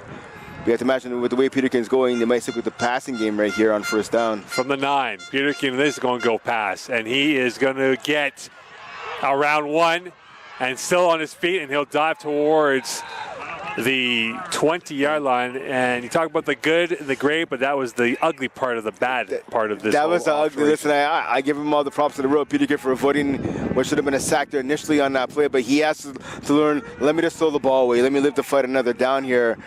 That's a loss. Right now the ball is at the 11 20. yards. Yeah, it's a loss of 11 yards right there. You have to throw the ball away right there if you're Peterkin. I know you've done amazing things even on this drive alone, but you have to realize where you are in terms of field position and time left on the clock. You have to throw the ball away. Clock is rolling, so they have to get it efficient now. Here's Peterkin going towards the end zone, open, touchdown. Jalen Clark, a crystal moment for the Cavaliers, and they're back up again. You scored late in the first quarter, you scored late in the first half, and they're going to go into halftime perhaps up by 7. Listen, so I mean, I talked about throwing the ball away, but you know what? When you can do that, if you're Peterkin, you say, I'm not going to throw the ball away. I'm going to keep the play alive, and he did right there. Clark right there, birding his defender. He talked about all game long. The Shawinigan defense, despite, again, they have a lot of tacklers who are at the top of the standings, but they leave a lot to be desired in terms of their pass defense, in terms of coverage. And we saw Clark, his second touchdown of the game, essentially almost on the same route. This time he ran a post, and he was open by about 5-6 yards on his defender. And a chance to go up by 7. Smooth, and they're up by 7. 11.4 left. And this game's still in the balance. When you think about the fact that Shawinigan has come back every single time with a response, they'll get, albeit though, 11 seconds left here. And we said before, the middle 8, Champlain has scored in that middle 8. They'll get the ball to start off the second half here. And if you're Shawee, they have to hope the defense can adjust to what Champlain has thrown at them. Yeah, they're going to have to, or else it's going to be a long game. I mean, listen, their offense is looking great in terms of Shawinigan, but I mean, if you can't stop anybody, especially when you're down by a touchdown, you're not going to win this game. And as for Shawinigan, it's going to start with their pass defense. Their pass defense has been horrible. I can't think of another word. It's been horrible. If it wasn't for Emerson Peterkin, at least early in this game, missing a couple wide open throws to guys like Darius Reed, the score could be perhaps a lot bigger, and the yardage would be a lot different as well. Right now, you're Shawinigan. The halftime could have come at a better time. 11 seconds left. Go into the half right here. You got to regroup and figure out what you want to do defensively, because your pass defense has been looking like Swiss cheese pretty much in this opening half. Not much left in the menu of options with 11.4 left. But if you're Shawinigan, you hope for maybe a kick that goes out of bounds without any clock evaporating. This is going to be returnable from the 27. That's a one-hop loose ball. Caught up ahead, and a big gap of going towards that positioning, and Reed in on the tackle. In on the return was Bidal. So they'll have the ball at the 45 with 4.5 left here. And you think now for the Cavaliers, they might go prevent defense. Yeah, you're going to have to. That's the only defense you can go right here. Prevent, maybe a cover 4 or something. You play all 4 corners. You cannot give up the deep ball. You give up all the underneath. You can give up the 10-yard, the 15-yard passes over the middle. You cannot give up anything past 20 here if you're the Champlain defense. It appears they'll have at least 8 in coverage. Jeremiah Francis is playing center field. And they got 3 down linemen, and Machance will be the safety valve as a middle linebacker. Yeah, Gamar now on the wide side as well. He's back on the field. He was injured earlier. He's playing the wide side corner. We'll see that draw play instead. Gogori's got plenty of space. He'll add to his fantasy value. Still going strong, and he's brought down at the 46-yard line. So that is that for the first half. We're through 30 minutes of play. It is Champlain 21, Shawinigan 14. Stay tuned here for second half action from Seaway 3.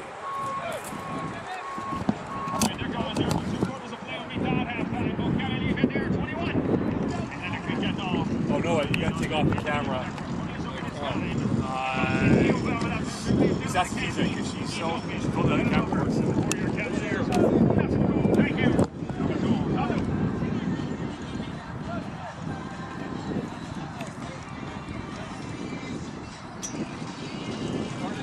Leave the camera on?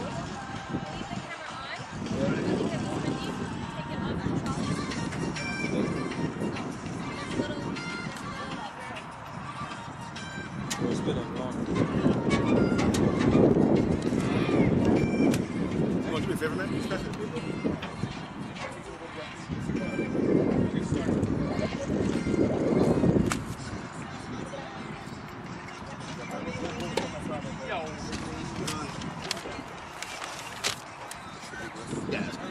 Just to put it back on, I'll put it here. Yeah.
Yeah, Jack, yeah, he was late. Yeah, 10 minutes late. Yeah, Rob Boy too.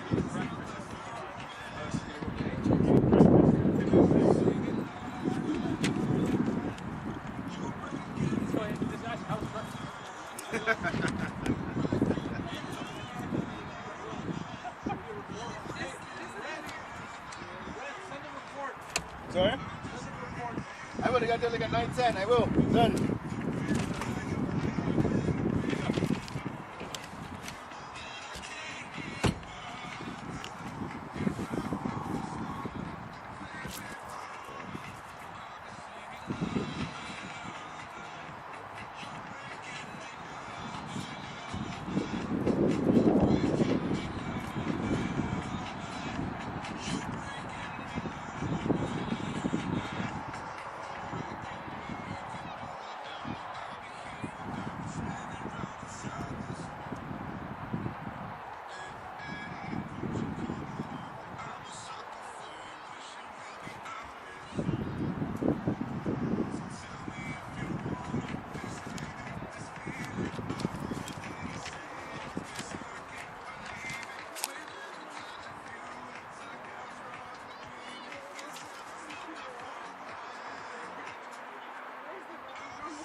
Yeah, the last couple of weeks I've been working at I'm good here. It's fine, my man. You good, man? Good, how are you? Not too windy? Yeah, it's alright, man. Nothing's flying away? I mean, I lost one shoe so far, I got it back. Oh, It's not so bad. I got it back. Don't worry. It happened with like a minute left in the first half, so it's all good.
Slamming your hands. See here, I come, my friend. Yeah, okay, please. Get your arrested to the spot, my friend. Yeah, you go ahead.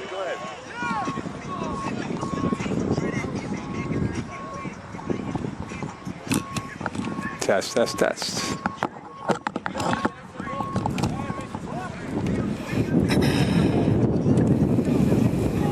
21-14.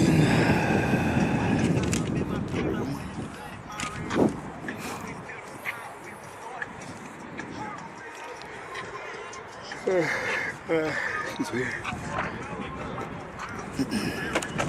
All right.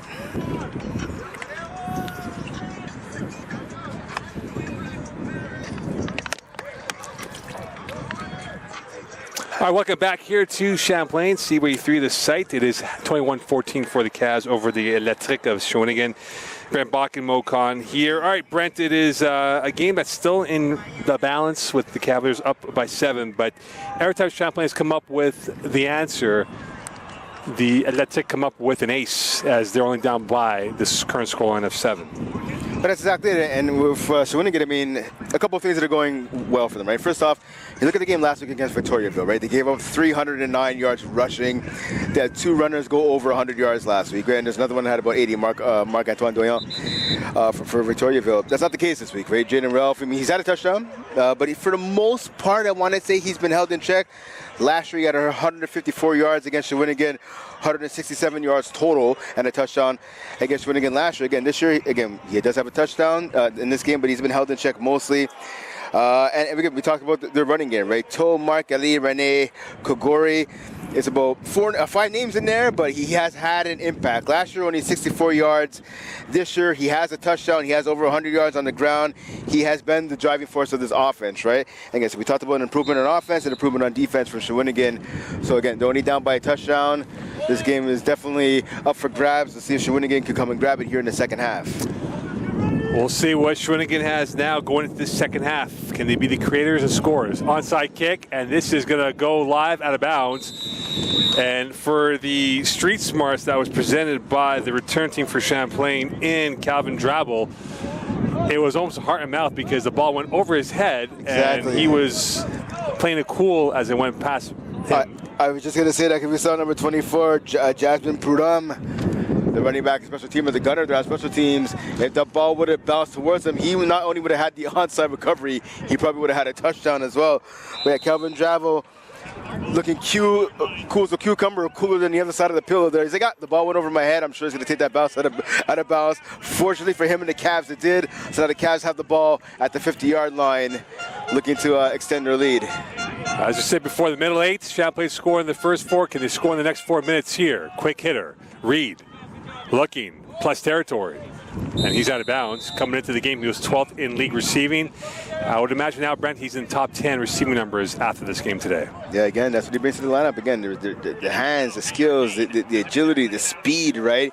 And you see the defender right there, giving a little shot after the whistle. The Adrian Vizina now playing on the outside, along with number 19. He switched sides now in Loic Tallier, taking over from Normandin, who was just getting toasted by Reed. So now the much bigger defender in Tallier now playing on Reed. Let's see what he does now. So Tallier now on that situation. Here is the handoff. Ralph, bigger hole, going.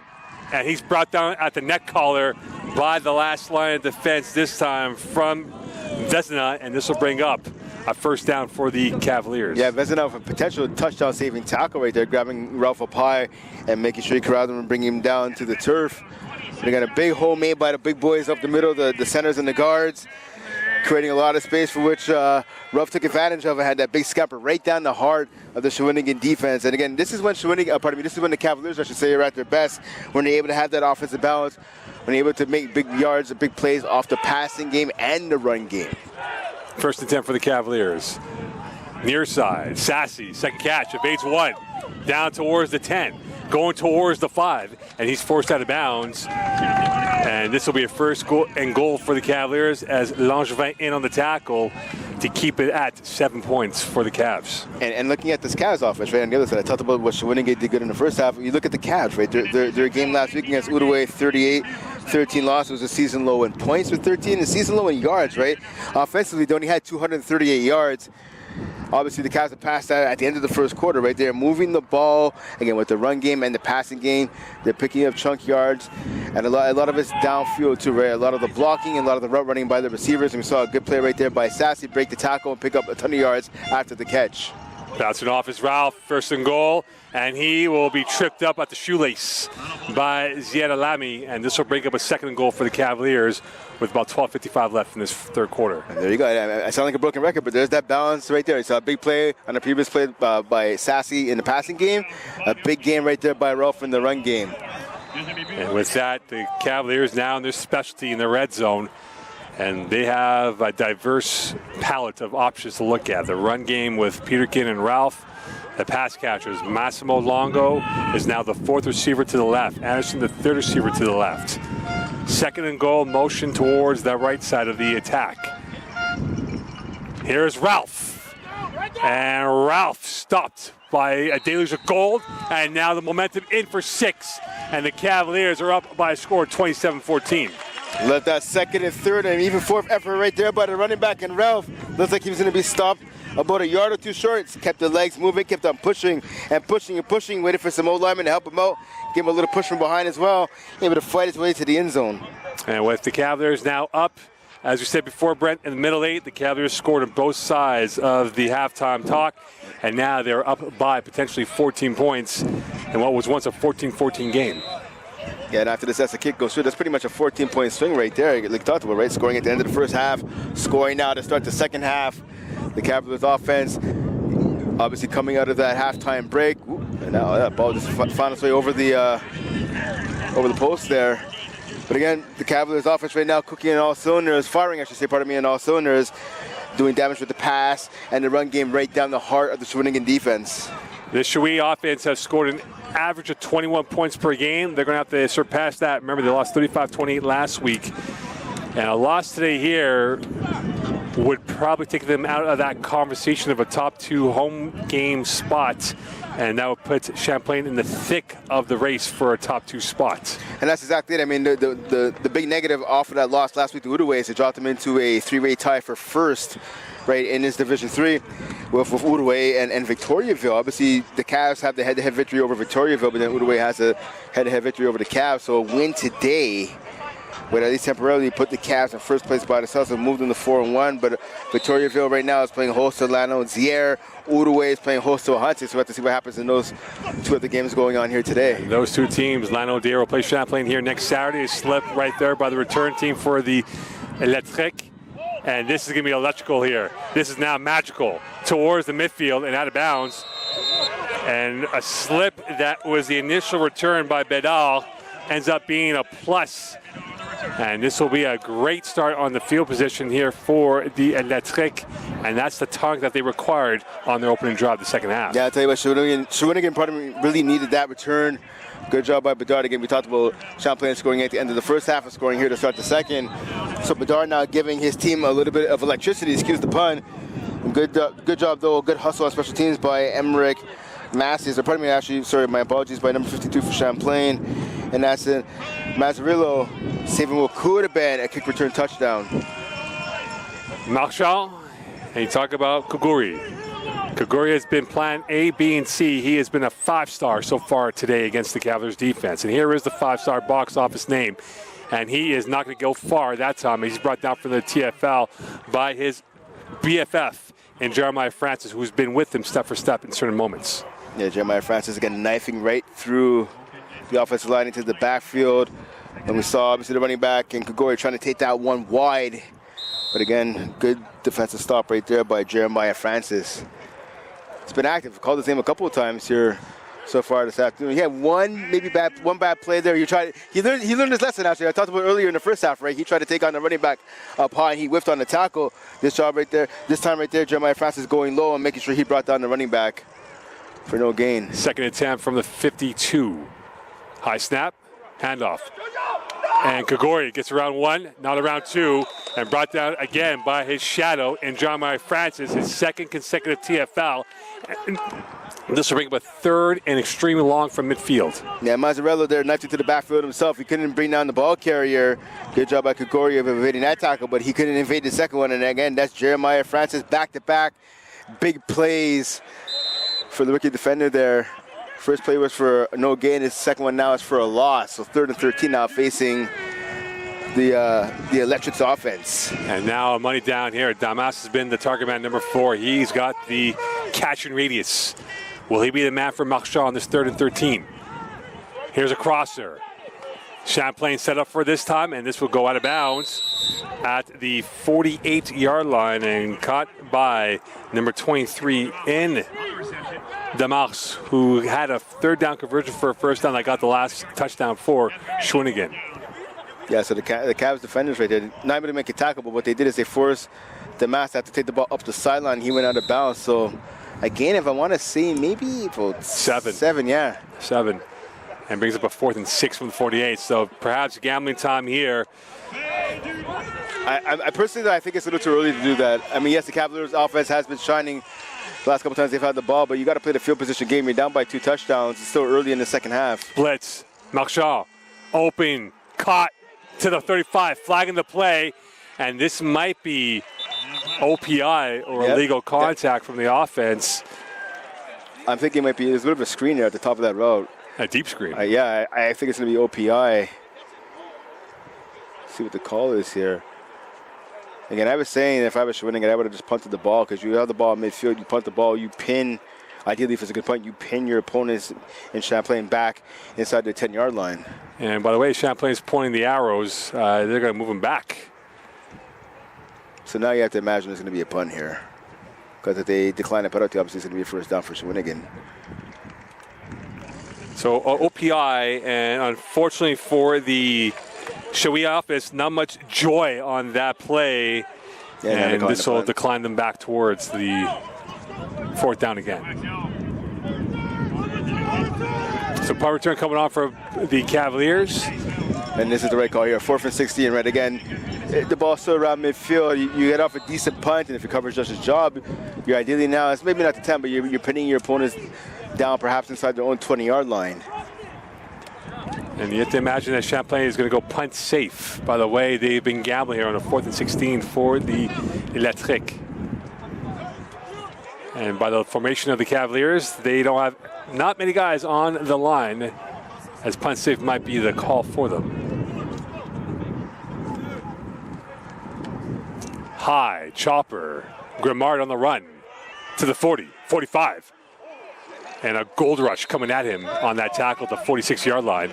And now Emerson Peterkin will come back out there with the Cavaliers offense. Brent, they scored in the first 4 drives. And now here they are, drive number 5. And this could be the one that could punch the passport to win number 4 if they do score to go up 35-14. Yeah, right now, listen, you're stepping on the necks of your opponents. Talking obviously about the Cavs stepping on the necks of Shawinigan right now. You have to keep your foot on there. You can't give them any space, any air at all. And obviously, if the Cavs score a touchdown here, you have to let the chances of letting that scenario happen. Let's see what the Cavs here do on offense. Can they make it 5 in a row? 1st and 10 from the 47. Blitz from the far side. In stride, Clark. And he got autographed. And that was a big hit coming through from the safety in William LaSalle. And Clark held on, and this will be close enough to a 1st down. Good job by Clark there. So obviously making the catch, but then surviving the hit. Because again, like you talked about, Savard came in like a heat-seeking missile, laying the shoulder right into the chest of the receiver. But again, good job by Clark. 2 touchdowns in this game and a huge catch right there. And setting up 2nd and 1. So 9 yards on that grab by Clark. Now 2nd and 1. You have a ton of options available if you're the Champlain offense. 2nd and 1 from the 54 of the Shawi side of the field. Peterkin, quick hitter. Reed from the 50. And he'll dance his way towards and slide his way out of bounds at the 44-yard line. And a 1st down for the Cavaliers again. You see Tyler there in coverage. Again, we talked about him switching with Normandin. Normandin is the same size as Reed, so that he'd go speed for speed. At least that's what you think, at least when you see the lineup next to each other. Obviously, Reed has the speed advantage in that department, so you put the much longer Talier on it. But Talier is doing, again, he has the size advantage and the length, but he doesn't have the speed to match up with Reed. So we see Talier lining up about 8, almost 10 yards away from Reed before the snap. Ralph to the left, plenty of space. Oodles of space to the 30. 1 man to beat down the sideline, out of bounds. And Jaden Ralph is starting to fizz, and the Shawi run defense cannot contain it in the bottle from Ralph. That's it now. So things need to get a little bit more physical if you're Champlain. And how do you do that? You start establishing the run game a little bit more. We've seen him do it a little bit here, a little bit there, but now obviously with this commanding 2-touchdown lead, looking to add on to it. If you're the Cavs, feed your back, feed your bell cow. Let him tote the rock and do what he does best, wearing down the opposing defense and breaking long runs. Champlain has been bright. Shawi's been stuttering in the start of the 2nd half, down by 14. Champlain marching again. Swing pass to the right. Here is Ralph. There goes Ralph. And Ralph will get hit at the knees, and that will be close enough to another 1st down as he was brought down by Monahan.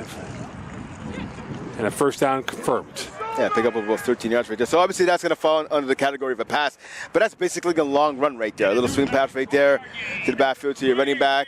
He's all by himself, and he's like a bowling ball just going downhill, right? Try to knock over anybody in his path, and he did that right there, picking up a 1st down and extending this drive once again for the Cavs. Another whistle as they slow it down for the moment. And with roughly 6:32 left, Brent, as Clark will have to come off due to a uniform malfunction, and now in the game for the Cavaliers is Luca Vendito, number 82. It appears that his uniform is incorrect, as he needs to have knee pads. Yeah, let's see a lot of these receivers taking their knee pads out. So Vendito, 3 catches, 32 yards, a touchdown already this season. Looking to make an impact as the Cavs look to finish off the drive with a touchdown of their own. Play action. Here is Ralph instead on the run on the RPO, as he didn't get much on that play. Brought down by the first line defense and brought down by the D lineman in Felix Delard. So let's put on some knee pads and get that corrected with 6 minutes left in this third quarter play. Champlain right now, only a 2-yard gain on that play, but what this also does is not only are you're adding a bit more punishment to the Shawinigan defense, you're also bleeding the clock a little bit, right? Keep the ball on the ground. Try to continue to pose your will here. Bandito is the second receiver to the left of the formation. Ralph in the backfield with James Anderson as well. Motion man is Sassy to the left, going to the corner end zone, and Sassy through his hands, incomplete. And this will make up a 3rd and 8 from the 10. Yeah, it's a shame right now with the uniform violation. So now Clark making his way back onto the field. He missed 2 plays. So they're pretty much taping down his knee pads now. So he comes back on. So Luca Vendito's not coming off. Clark, of course, looking for the hat trick now. And touchdowns 2 already in the opening half of this contest. So Vendito makes a cameo appearance. They exit stage right. And with that, Clark back in. Brad made the point before, potentially 3rd touchdown. He's on a hat trick right now of 2 and trying to get that confirmation of 3. 3rd and 8 from the 10 for the Cavaliers. Blitz again from Shawinigan. Peterkin, not this time, sacked. They roll the dice to come up with the sack, and this time it's coming from the hands of Matthew Monahan, his first sack of the day, and for the season, his 2nd one of the year. Yeah, good call on that blitz right there by the Shawinigan defense. So able to push the Cavaliers back to the Memorial to wonder. Looks like, they keep their offense on the field here. And I think you have to imagine, because of the wind, the scoreboard, and the kicking game, not having Ashton Enfield available today, and you talk about the kicking game as well, with Mazzariello not available for the moment as he got banged up on the kickoff return prior. 4th and 19, Champlain left to go for the kill shot now, and we'll see what they do. Here is the shot. Incomplete. Through the hands of Reed. In on the coverage was Taylor, and this will be a turnover on downs as Reed is slow to get up, as he had it in his hands for a brief moment, but cannot hold it in for the 6. Yeah, the rookie, that was a beautiful pass right there from his quarterback. If you're the rookie, though, you got to hang on to that ball. You might be taking a shot, but I don't think he even took a shot. I think the ball just, again, went off his hands. You got to make that grab. I was talking to him yesterday. He spoke with a lot of confidence. He guaranteed a win here this afternoon. So far, his team appears to be well on their way, but that touchdown would have potentially been a nail on the coffin for Shawinigan. So now a little bit of life here, right, for the Electric. You get the ball back now. Your defense is able to hold them, able to get a stop. You get the ball back now at about the 19-yard line. Let's see what Shawinigan now, if they can take advantage, giving a little bit of life here by the Cavs. Could Marchand and the Electric pull off their great escape? Kogori escapes his way through, and there he goes. And brought down by Grimard at the 45. And there's a flag in the play, and this might be all for naught for Shawi. Yes, unfortunately, we see Shawinigan, obviously, Kogori, another big run, perhaps held by the holding, but we saw the Shawinigan fans there on the left-hand side of that sideline wearing yellow and black. Obviously, they were up cheering for the running back, for their MVP so far in this contest, but again, coming back due to a hold. So the hole's a little bit deeper now for Shawinigan to climb out of. And now for Shawi, 3:44 left in this third quarter, down by 14. Clock is rolling, and this will be a 1st and 20 from the 9. And Kogori has come to the rescue multiple times for Shawi's offense, but now it might be on the arm of Ben Marchand to get them back in this game if he can air raid this offense moving forward. 1st and 20 from the 9 for Marchand and the Electric offense. Handoff Kogori. And there he goes again. And he will get towards the 25.5-yard line, so a good response for him on that play.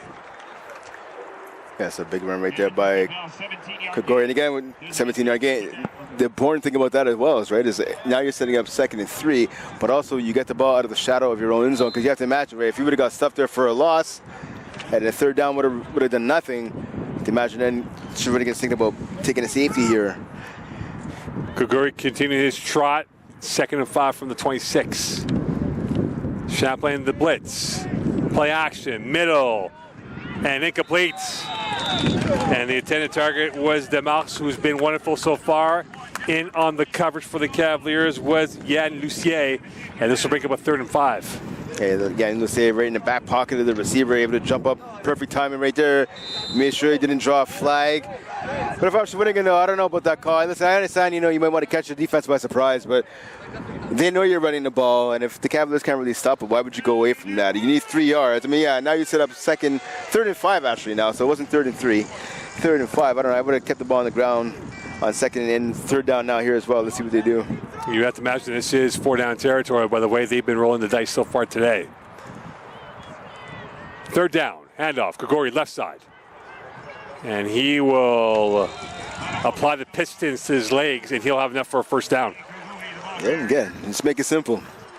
Just make it simple. It's working for you. Don't go away from it. And the simplicity gets him the 1st down as we're inside 2 minutes left in this 3rd quarter. Big drive here, Brent, because if Shawi does score, it brings back the twitch and jeopardy in this matchup. Oh, definitely, right? I mean, listen, you're down by 2 touchdowns. You make it a 1-score game, and even 2 touchdowns. We've seen bigger comebacks before, right? In all the football that we've either played or watched. 2 touchdowns isn't an insurmountable lead, right? But if you can make it a 1 touchdown affair, then anything could happen, right? So I'm Shawinigan looking to make that the case right here. In stride and brought down is Leonard Cossette, the running back. And Cossette, his 2nd catch of the day, 6 for the season, and it'll be a 2nd and 1 coming up. A little surprising. We haven't really seen much of the Merrick Germain. He's number 3. He's in the lineup. Only 6 catches for the season, but he's 3rd in yards, 230 yards, 3 TDs. So if you're wondering why I'm talking about him, he's averaging 38 yards a catch. He's obviously the deep threat for this Shawinigan team. I'm surprised they haven't taken a couple more shots downfield with him, or any shots actually today downfield to Merrick Germain. From the 39, Marchand, another passing down over the middle, wide open, and the turn and the twist was off balance as Baudouin had a step over the last line of defense of the Cavaliers as Mo Ba was a bystander watching him go, and he did not turn around quickly enough. And I got to say, that play might have answered my question right there, why there's been no deep shots to Germain. I'll tell you what, credit to Luc Baudouin. He was open. He was open by about 3 or 4 steps. He was able to split the defenders right there. The quarterback, you have to make a better throw than that. The receiver doesn't get much more open than that. That was just a really off throw from Ben Marchand. 3rd and 1, a running play. And this will be a turn and twist by Kuguri.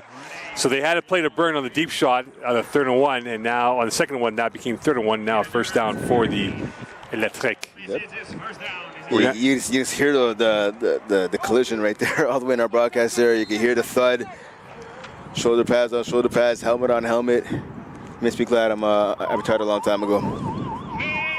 They must have watched your highlight video from the bench. And with that, last play of the 3rd quarter here for the Electric. Marchand, could he get more positive yards? Kuguri will do so. 50-yard line, brought down at the ankles. And that will be it for the 3rd quarter of action. Champlain 28, Shawinigan 14. 1st down confirmed, and now Shawi will have the ball going towards the 4th quarter here, Brent. And this is probably do or die on this possession coming up in the 4th quarter of them marching the football forward. Yeah, 2 things. A, if you're Shawinigan, you have to come away with points, right? I mean, you had a successful drive. You're slowly matriculating your way down the field, right? Most of it's due to the run game, but there's nothing wrong with that. Also, what it's doing for Shawinigan is, for all the time your offense has been on the field, you're giving your defense a break. And it needed a break. Again, they've surrendered points to Champlain off of Champlain's last 5 possessions. They need a break. They need to come up with a new game plan. Just like I talked about, down the middle and just in their pass defense in general, right? So now you're giving them a time to catch their breath and figure some things out. 1st attempt from the 51, Shawi side of the field. 28-14 lead for Champlain over the Electric.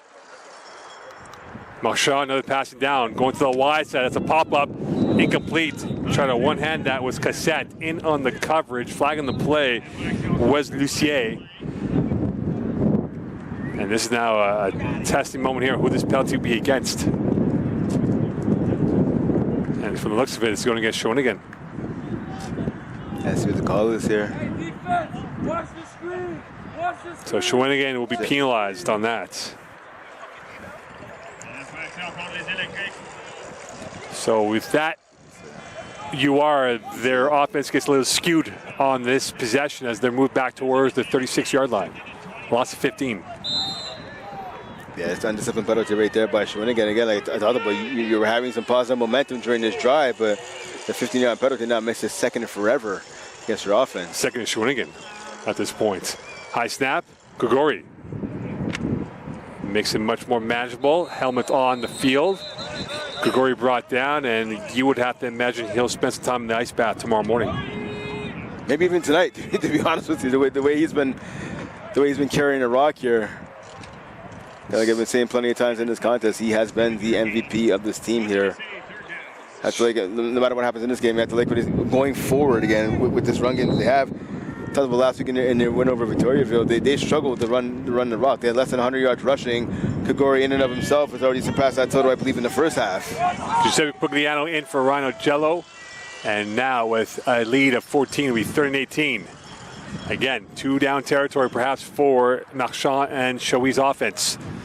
Going deep middle in stride. And there they go. Up the field, brought down at the 15. A massive catch and grab by Luca Baudouin. When they were on the electric chair, they stayed the execution. And now it is a first down inside the deep part of the territory, Champlain's end.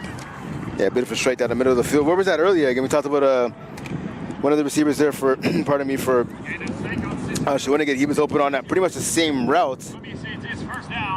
Yeah, that was Baudouin, but at least this time he was able to connect with the receiver. A nice grab, first down, and a promising drive.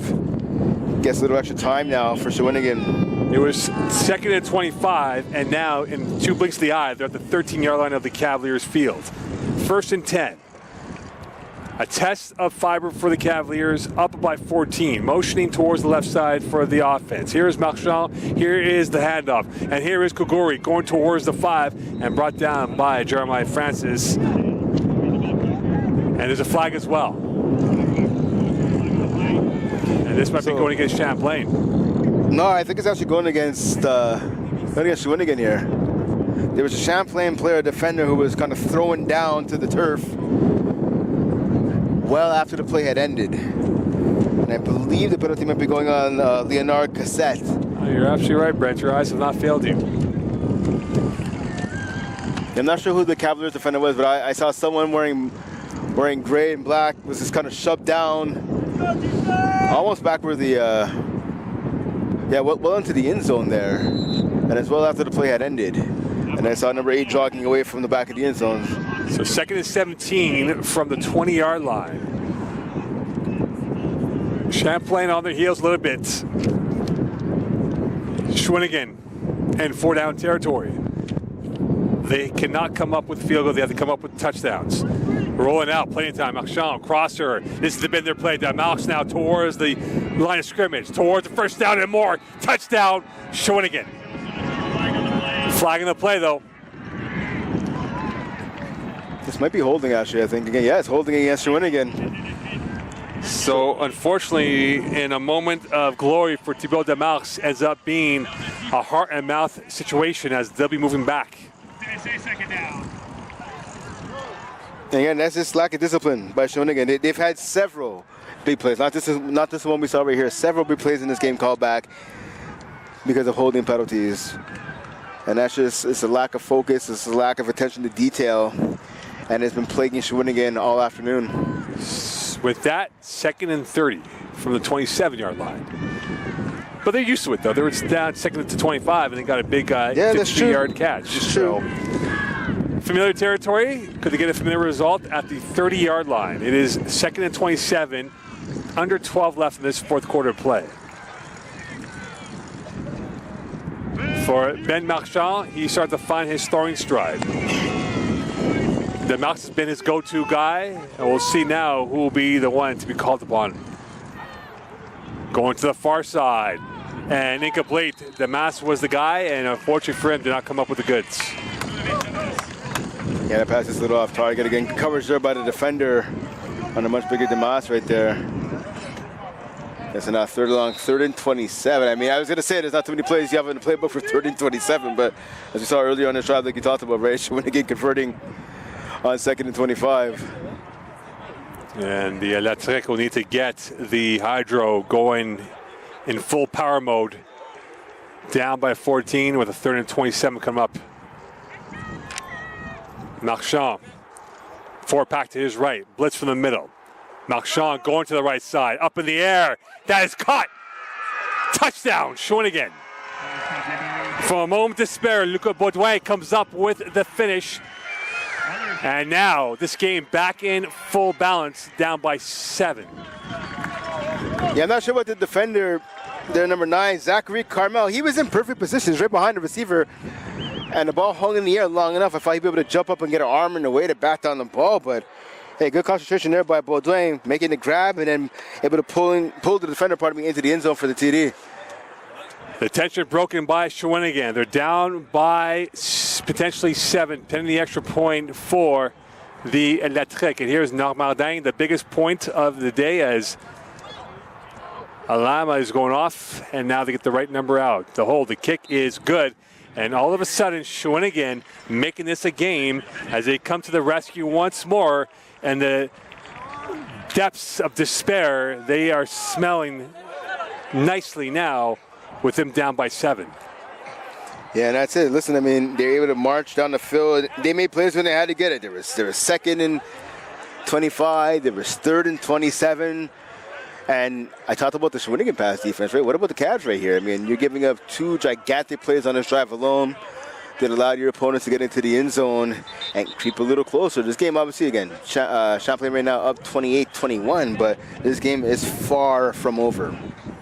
And all of a sudden now, the eyes have widened up. If you are a fan of Outaouais, if you're a fan of the teams in the top half of the division, Victoriaville included, because another loss by the Cavaliers would be devastating to their hopes of getting the top 2 spot, because in all likelihood 6 wins should be enough for number 2.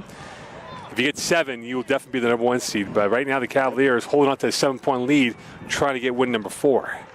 And that's exactly it, right? Come play all the time, like you talked about, right? The top 2 teams host last year. The Cavs finished 2nd, Outaouais finished 1st. Cavs were able to host the game, beating Rimouski here, but it's advancing to the playoffs, right? When you have those crossovers, right? You want to avoid like Jean Kier, that's been the Achilles heel of Champlain the last couple of years.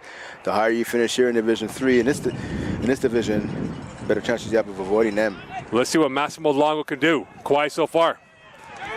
Longo, 30, still going. Longo, 1 man to beat. Down the sidelines he goes. Longo to the 25, 20. And he pulled a Daniel Jones, getting tripped up at the 18-yard line. And Champlain getting a big return from one of the foundation pieces in Massimo Longo. Yeah, beautiful return there by Longo. We could tell he was running out of gas, though. The last, I want to say, 30 yards of that run. But nonetheless, the receiver / kick return did a good job returning. This is the spark that the Cavs needed. You're giving your offense the ball now. At about, I believe, the 30, no, the 20, 18-yard line. 18, 17 now. Exactly. 17-yard line. This is the spark that they needed again. You give up that long touchdown to your opponent, touchdown drive to your opponents. The Cavs get right back on the horse now. Let's see if they can punch the ball into the end zone and retake what was once a 2-touchdown lead just a few minutes ago. Cavalier burst, almost with a climax finish of a touchdown. And now the Cavaliers are in business, and now it's another flag delay game on the Cavaliers. And the moving back foul will be 1st and 15 from the 22. A little anticlimactic right there, but I mean, 5 yards more, it's not the end of the world. Well, now for the Cavaliers, a chance to add an insurance policy to put it back up to 2 scores perhaps. Here's a swing. Here's Anderson to the 20. Anderson brought down just over the 15-yard line. And now the Cavaliers will have the RSEQ on the heels. Perron in on the tackle for the RSEQ. Yeah, good job there by Anderson, picking up some yak yards there. And we at the 15 now, officially. So making it 2nd and 8 now. South of 10 in this 4th quarter of play. If I'm Champlain right here, 2nd down, hand the ball off right here. from the 15-yard line of Shawinigan's territory. Here is another blitz. They drop back. Quick hitter. Caught. Anderson. Touchdown. And that could be the passport to victory for the Cavaliers as they go back up 34-21. Delight for the Cavs, despair for Shawinigan, and now they're down by 2 scores once again. So like I said, if I'm Champlain, I pass the ball right now. I'm joking. I would have said run the ball because you want to melt some time off the clock, but it looks like I think some guy, the linebackers, I should say, on the Shawinigan defense, some of the players thought it would be a run like I was saying, but now we saw Peterkin, right away he got that ball, he gave no thought to the idea of handing it off, threw a bullet over the middle, good route there by Anderson, he did a slant, and he was wide open for the touchdown again, right down the middle of the Shawinigan defense. And Shawinigan has all the work to do now, Brent, and with 9:40 and change left in this ball game, the RSEQ will really have to power surge their way over the Cavaliers.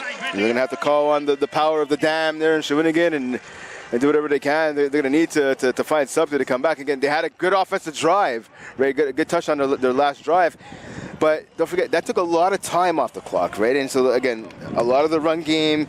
They did get a couple of plays, though, passing, right? I mean, the touchdown, actually, in and of itself, right? So they're going to have to try to maintain that balance. But, again, you have to remember there's only 9 minutes and 40 seconds remaining on the clock. That does seem like a lot of time, but when you're down 34-21, it's not as much time as you think. So all that to say, Shawinigan obviously want to score, but you have to try and score as quickly as you can, because don't forget, you need to get the ball back a few more times if you want to come back in this one. Well, they'll need to get 3 scores without reply by the Cavaliers. Again, this is a Shawinigan team that has averaged 21 points per game. They hit 28 last week against the loss against Victoriaville, but now they're going to have to score at least 35 to force overtime, if not hit the 40-point mark. And right now, Brent, as you said before, the racetrack starting to run short on Shawinigan's hopes. And now in to kick off the ball is Alex Ramirez. Live ball, and that's down at the 30-yard line.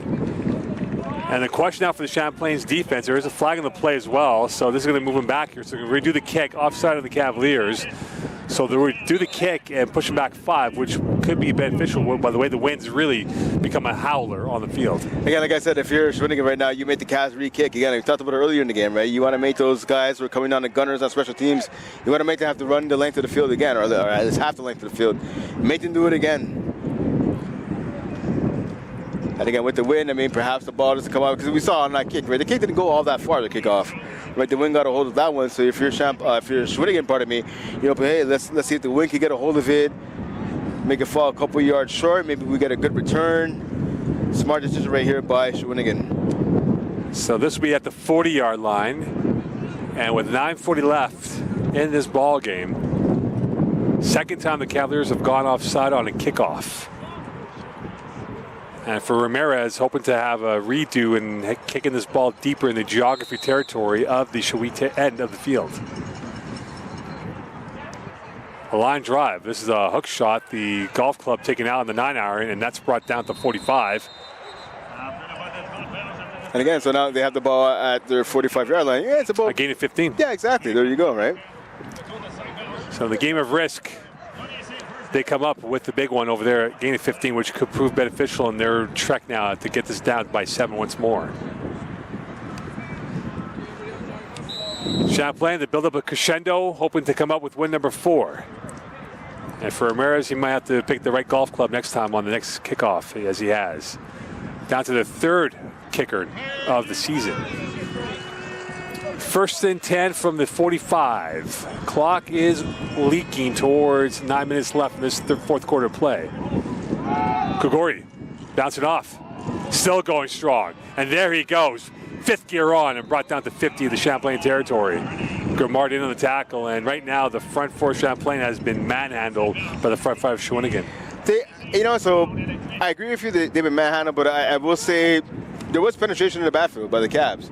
There's penetration, but yet again, another missed tackle by at least, I want to say, 2 defenders who had a chance to bring down their running back way earlier than they did, right? And so he makes you miss, and then he takes the ball down the right sideline. He got hit when he got tackled. That was the biggest explosion between him and Grimard, but that was well past the 1st down. From the 48, first and 10 for the Electric. Champlain showing all-out blitz. Who's dropping, who's going? Machard open. Great catch. Acrobatic towards Damas. In for the 6. Champlain rolled the dice and they got burnt.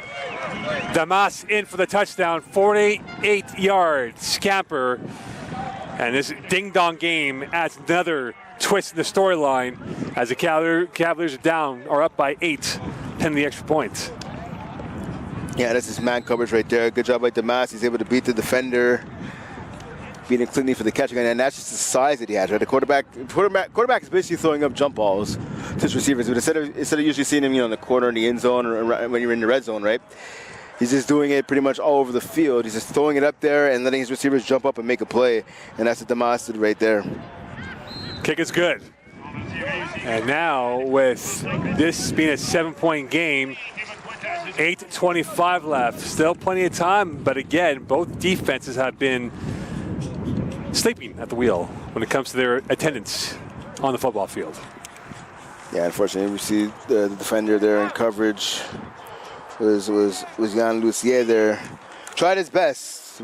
He didn't give up that touchdown for a lack of effort. Just again, the size advantage, right? That a guy like number 4 Ludovic Damas has over the much smaller Lucier. There's not too much you can do about that. But again, you mentioned, both defenses asleep at the wheel. So now, listen, it's the Cavs' turn. You gave up that big play for the TD. The Cavs' offense has not shown that they can be stopped so far in this contest, and specifically here in the second half, right? So for the Cavs, all right, we took an uppercut, we took a body blow from you. Now we're going to come back with the right hook. We're going to come back with a jab of our own and put the Shawinigan defense and Shawinigan team on the ropes once again. Second consecutive week, the Shawinigan defense has given up 35-plus points in a game, or 35 points at least in a game, and maybe more, depending on what happens in that final 8:25. Is this now a trick shot time for Normandin as Champlain prepping for the onside once again? They do indeed. This is high up in the air. This is not going to be anywhere near the onside return. Yeah, it worked out well for the Cavs. Talk about the Ryder Cup. That golf club was the putter and not the 6-iron. Wow. This is baseball. I mean, that would have been a nice looking curveball there. They came in that curve late, maybe in a breaking ball or something. Yeah, that was just that punt. I don't agree with the idea, and obviously the execution left a lot to be desired for Shawinigan. I mean, listen, you gave up, you just scored, right? You're making it a one-touchdown game. I understand your defense has had trouble stopping the Cavs, but if it doesn't work, as it did not work right there, you're giving your opponents back the ball at midfield instead of making them march the field. And the ball at the 45, first and 10 for the Cavaliers. And could Champlain come up with an ace on the serve late fourth quarter? Ralph, nowhere to go. You pick your Shawinigan front 4-man, and they came up with the tackle. Perhaps Champlain trying to play clock now, try to squeeze it, and be a little bit more conservative in the play selection. Yeah, as well they should. Run the ball. This is exactly what you have, a stud running back like Ralph Ford, right? The game's on the line. You have the lead. You want to run the clock. Give the ball to your running back.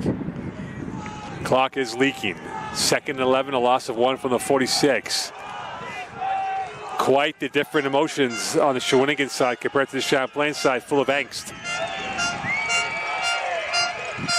Peterkin launching, middle, complete. Longo, first down and more. Longo to the 20, turn to the corner, and he will not be caught for the touchdown. There it is again, the pass defense. There were guys around him made the tackle. No one could bring him down. Great job by Longo. Able to create separation to get open, and then the yak yards just led him right to the end zone.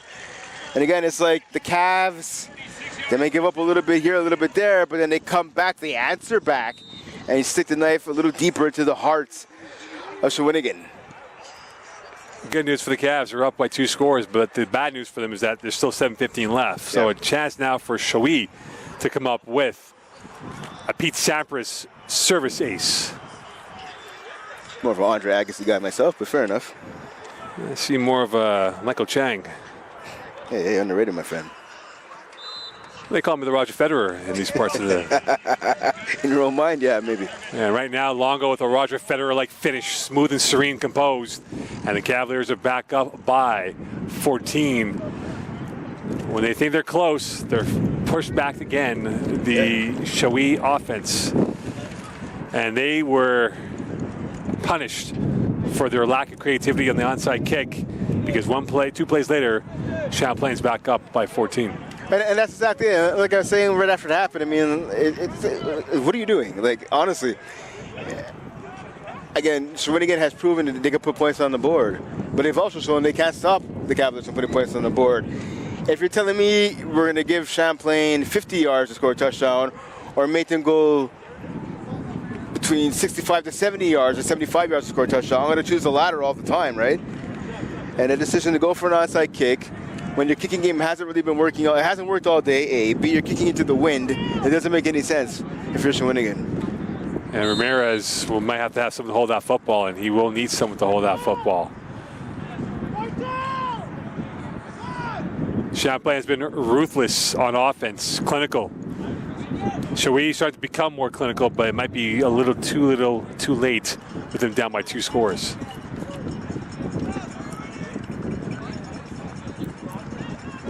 Now the pooch.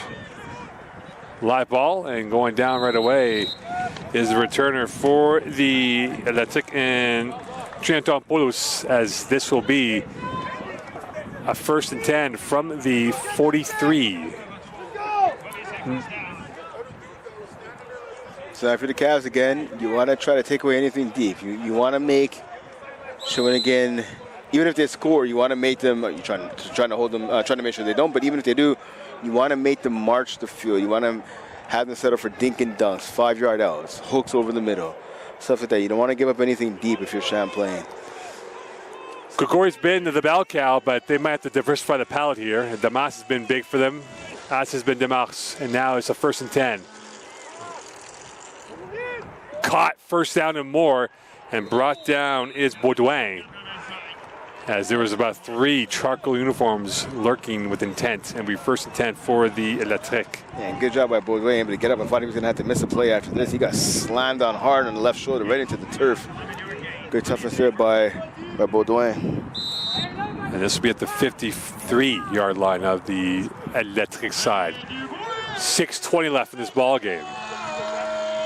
Damas has had a field day from the wide side, and he's occupying the width of the near left.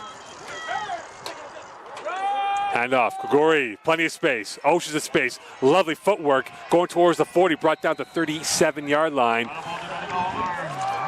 And they are just gashing them with the ground game. South of 6 left in this matchup. Yeah, good job by number 30, Louis Bassier-Rancourt. He's just holding on for the ride. He tried to grab the running back by the waist. He got dragged for a couple extra yards, but able to bring him down. That's what counts.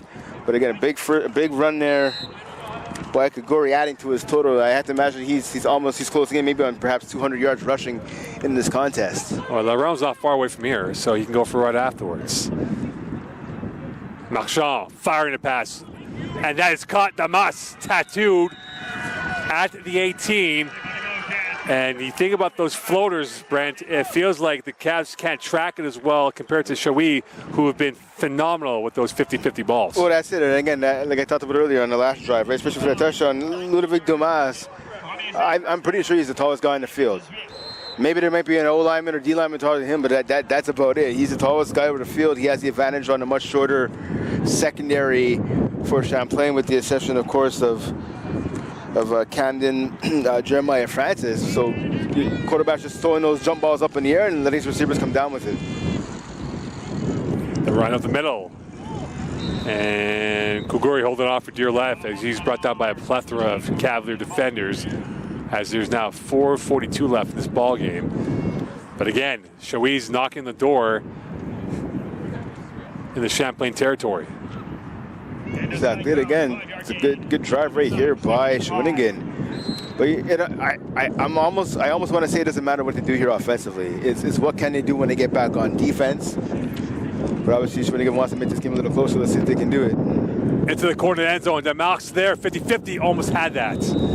He thought he was impeded by Lucier, and it'll be nothing, or Karch that is, Declan Karch, the coverage man. And this will bring up a 3rd and 5 with 4:15 left. See, if that ball was a bit more out in front of the receiver, he would have drawn the flag. But the fact that that pass was thrown, yeah, Lucier didn't turn around to get the ball, as we saw. Shawinigan's been called for that a number of times, but what Lucier didn't do, which the Shawinigan defenders have been doing, is he didn't make any contact with the receiver at all. So that's why he didn't get called for an interference penalty. So the rollout right open, incomplete. It looked like it was going to be picked off, and it went right by them and into the hands of Thomas Langevin, who had a paw on it, but maybe his vision altered by the screening coming from the hands of Yann Lucier. Yeah, Yann Lucier was in there. I think Zach Carmel was in there too. And that's just sometimes when you get that arm from a defender, even if they can't make the play, you get that arm from the defender, it goes into your field of vision, and that will distract you momentarily, and that's all the Cavs need right there. So now big 4th down here for Champlain, for Shawinigan rather. Can they convert? To keep their hopes alive, down by 2 scores, south of 4. Marchand going open, that's caught, and down at the 2-yard line. First down is the good news for Shawinigan with 3:38 left in this ball game. Yeah, Thibaut Demare, big catch right there to extend this drive. It's 4th and 5. He picked up 10 right there. And down to the last rolls of the dice here for Shawinigan. No huddle offense. Marchand trying to get this in quickly. Handoff. And Kaguri is in for 6. Touchdown Shawinigan, and they're now down by 8. Yeah, Kaguri able to bust through that wall. He was met pretty much in the hole by a wall of defenders from the Cavs, but Kaguri able to keep the feet moving, right? Keep himself going forward.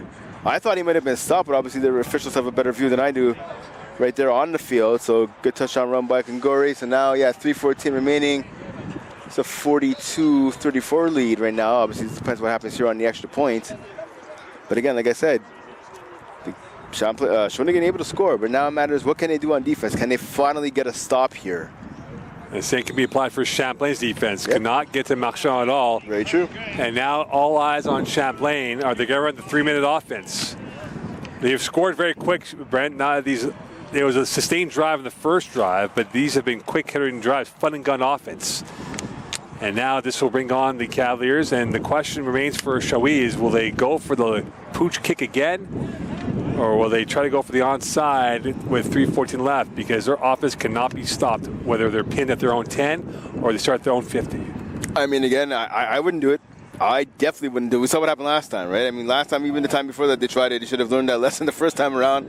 They tried it for a second, maybe third time's a charm. Maybe they're thinking that, but I mean, I would just kick it off, regular kickoff, let Champlain. Yeah, Champlain does have the lead. They're trying to melt the clock. I would still have them try to march the field and rely on my defense to try and come up with a turnover or something versus giving them the ball at your own 45 or 50-yard line. 3:14 seems like an eternity for the Cavs. Seems far too short for the Electric, but they know they're back in this game once again. Yeah, Electric have a timeout in their pocket. Again, I would not pooch kick here. I would not onside kick. I would just kick it down and rely on my special teams to make a tackle and hope my defense can make a stop. Down on one knee. The kick was better, but the conclusion was not for the Electric. So they will get the ball back to Cavaliers. But now for Champlain, Brent, they've been quick here, but it's imperative that they start taking some clock off and really squeeze Shawinigan. They're going to stick with the run. They're going to stick with the run. But again, so Champlain starts this drive in a remarkable field position. They have the ball, and I want to say the 47. Yeah, their own 47-yard line. Again, I'm begging to know, what was the point of that? It doesn't benefit you at all. If anything, you kick the ball off, and they take the ball up to 30. And then if they have to punt, I don't want to assume that they will, but if Champlain has to punt, you get the ball back around midfield for your offense. But I'm not the head coach for Shawinigan. Last play before the 3-minute warning. Quick hitter. Longo to the 50. This will go for maybe 2 yards. Try to stretch it out for another yard. And that will be the 3-minute warning. 2:46 left, and the Cavaliers would like to put this game head over the hills with the win in hand. 3-minute warning called, and the Cavaliers now. And if you're Shawinigan here, Brent, do you maybe ball out with a kamikaze moment here and try to send the house to force the hand of Emerson Peterkin or even the run game? I wouldn't send an all-out blitz. I wouldn't do that. If you know what, I'll be honest with you. If I'm Champlain right here, I'm doing play action fake. I fake the hand because right now you have to imagine Shawinigan's thinking that Champlain's going to run the clock, and most people would do that, right? Again, 3-minute warning is done, so you have to try to bleed some more time off the clock. I go play action fake, have Emerson Peterkin on the bootleg. Either he can throw the ball or run the ball himself and pick up a first down. But yeah, if I'm Shawinigan, again, to answer your question, I wouldn't send the house. I would not send the house here on 2nd and 8. And with that, 2:46 left. Racetrack going into the final turn for this race. Champlain looking for win number 4. Shawi looking for win number 3. Both at the halfway point going into the business end of the season. Shawinigan will be traveling to Hunsik, home to Drummondville, and Outaouais on the 19th is their last game. And for the Cavs, home to Lanaudière next Saturday night. They go to Drummondville and home to Hunsik to end off their season at the end of October. 2nd and 8 from the 50. Blitz in the middle. Peterkin looking. Peterkin, will he take off? He does indeed. To the plus territory, he goes out of bounds, but he should have stayed in bounds because the clock would have kept running. He's got to slide. And, and that's a head coach Sean May's telling him right there. He has to slide. I decided he doesn't want to take a big pop. It's a quarterback, right? He's the face of the program. You have to slide, or you got to know where you are in the field. Yeah, you wouldn't have picked up the first down. It would have been 3rd and 1, as it is right now, maybe 3rd and 2. He would have been marked down where he started to slide, but you have to stay in balance and let the clock run. And that gives an untimed timeout for the Electric. 3rd and a long 1. Ralph, middle, and he's close. He is close. That's the first. And it's a first indeed, and that will really put the squeeze on the Electric. And you would have to think now for the Cavaliers who want to play safe, conservative ball between the numbers of the football field. Yeah, definitely. I mean, you want to play safe. You got to make sure whoever has the ball, especially the running back, you have to put 2 hands on the ball. You have to wrap your arms around that ball because you know Shawinigan is going to be trying to punch it out or strip it. So protect the ball, but continue with this run game. Yeah, you only got 2 yards, but that was enough for the first down. If you're Champlain, stick with the run here. 1st and 10 for the Cavaliers. Ralph burst his way through and brought down at the 48-yard line roughly. Clock will continue to roll once they set the ball back on play. I tell you, I think the happiest guy right there for Champlain was the big man, the guard, Clayton Hackett Anthony. He was beaten cleanly off the snap by the defensive lineman. Luckily for him, the elusiveness, the agility, the quick cutting ability of Ralph made sure he wasn't tackled in the backfield. 2nd and 6. Clock is dripping. 7 in the box for Shawi. Peterkin low snap, looking for the hitter. That's deflected. A timely deflection by the front 4. Allow me in, and again, you have to question whether or not that was the right call for the Cavaliers to go pass when they were running the ball efficiently. And running the ball efficiently again. It's another an unofficial timeout right there for Shawinigan, right? Incomplete pass stops the clock. I don't know why Champlain's looking to pass the ball here. And this will be a 3rd and 6 with 1:40 left. Had they continued to play the ball inbounds, they could have killed off 40 seconds minimum. And a timeout called by Sean Main as they're starting to feel a little bit of the twitch in this game. This is the big play here with 1:40 left. A first down by the Cavaliers could pretty much seal the deal. But if the Shawi defense comes up with a stop to make it a 4th down, then they might be back in play. Oh, that's exactly it. That's exactly it, right? So, I mean, good time out here by head coach Sean Main. Wants to calm down his guys, make sure everyone's on the same page. They have a chance to call perhaps a different play here. Let's see what they do. But you got to love this. A tight football game. The weather is beautiful. I see an eagle about a football field length away from us. The weather's great today. End of September, this is what Sunday football is all about. You're a big fan of the Eagles after what they did to you guys a couple years ago in the NFC title game? Calm yourself. At least my team makes the playoffs, unlike your Raiders. But yeah, anyways, this is a big moment, right? This could be the play of the game for either side here. So it's going to be interesting to see what the Champlain Cavaliers do coming out of this timeout here. Because, I mean, you can run the ball and kill off that 40 seconds, right? Bring up fourth down if you don't get the first, right?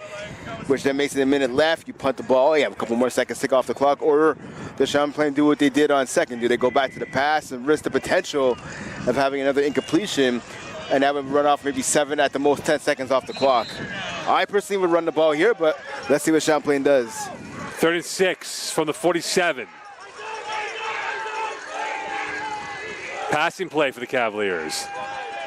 Far side, Sassy, first down and more to the 35, and he is brought down inside the 33-yard line. High risk, high reward, and that might be that for Shawi and trying to get this game back. There's a down athletic player on the field to add insult to injury with their lead of 7 for the Cavaliers chasing this game. And that is number 98, and Felix Dalal, who's down on. And with 1:31 left, Brent, I think the Cavaliers like to run this ball out and kill off the seconds left.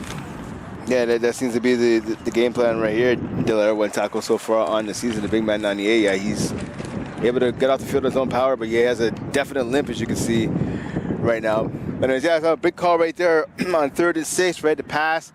Receiver was able to get open and pick up more than, and Sassy pick up more than enough for the first down. I talked about it earlier in this game, right? The Sassy family have made a ton of big plays here for the Champlain Cavaliers over the years. Sassy, arguably one of the biggest plays here in the second half, giving his team a first down. And pretty much I think this will be the nail in the coffin for the Shawinigan defense. And again, what does that tell you? Right? I said they should have ran the ball, the Cavs. Obviously, they elected the pass, and that made sense given the pass defense of Shawinigan. But what does that tell you, right, about the Shawinigan pass defense? Most teams would have run the clock. Champlain electing the pass, and he still couldn't stop it. Another pass. Here's a swing. Ralph. Keep it in bounds. Ralph will be on the Century collision course, and he will get towards the 27-yard line. Staying inbounds, that's the most important thing, and this will force a timeout called. Yep. Shawinigan. So Shawinigan calling a timeout here. And with 1:24 left. And also another scenario to look at here is that the Cavaliers have not kicked a field goal this season, and they're on the 3rd string kicker, Ramirez. So do you risk the chance of maybe going up by 2 scores with Ramirez having the biggest moment if he gets called upon? Oh, I mean, that depends on how comfortable they are with him kicking, depending on what the distance is, right? I mean, we've seen so far in this game on more than one fourth down, I should say, pardon me. Champlain has elected to keep their offense on the field every time it's worked out for them. So I have to imagine they're not even thinking about a field goal here, especially since they're so close to the end zone. But now 2nd and 4, right? If this is 4-down territory for the Cavs offense, they should be able to pick up 4 downs, right? I mean, you can go with the run, you can go with the pass, you can go. You can do it in obvious situations, or you can have the bootleg. There's a ton of options available for the Cavs right here on 2nd and 4.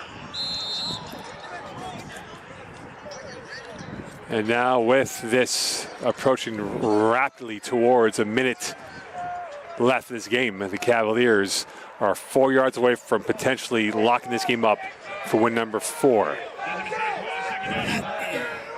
2nd and 4 for the 29. Ralph in the backfield. Will they keep it safe and go on the ground game? Peterkin.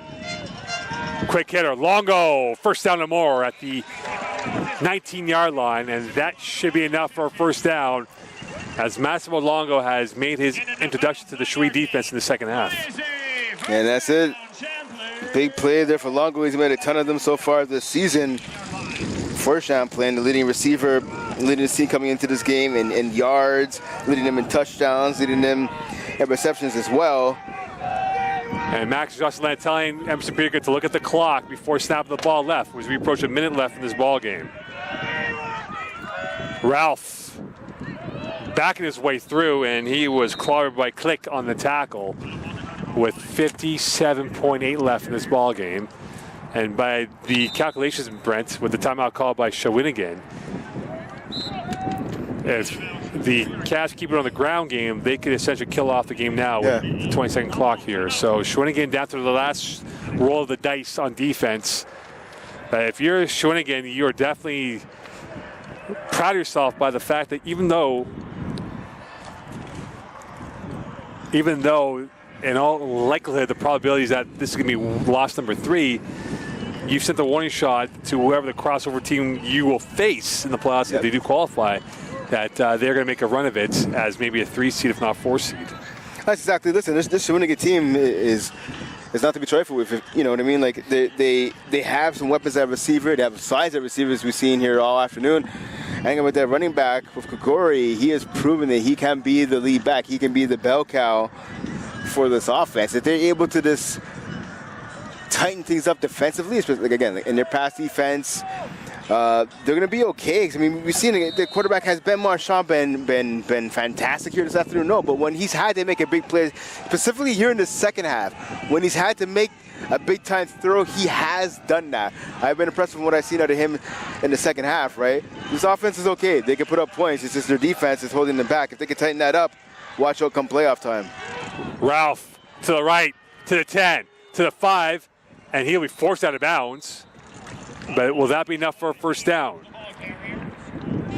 And again, the IQ of the football acumen for the Cavaliers will result in a first down, and they can take knees. But if that was a different scenario, that might have been a no-no in the mindset of the coaching staff trying to keep the ball in bounds. Yeah, when Norman Dan did a good job. He just basically carried Ralph out of bounds. He was pushing him. Ralph should have thrown himself to the ground, but luckily, again, Champlain was able to pick up the first down, so it doesn't matter.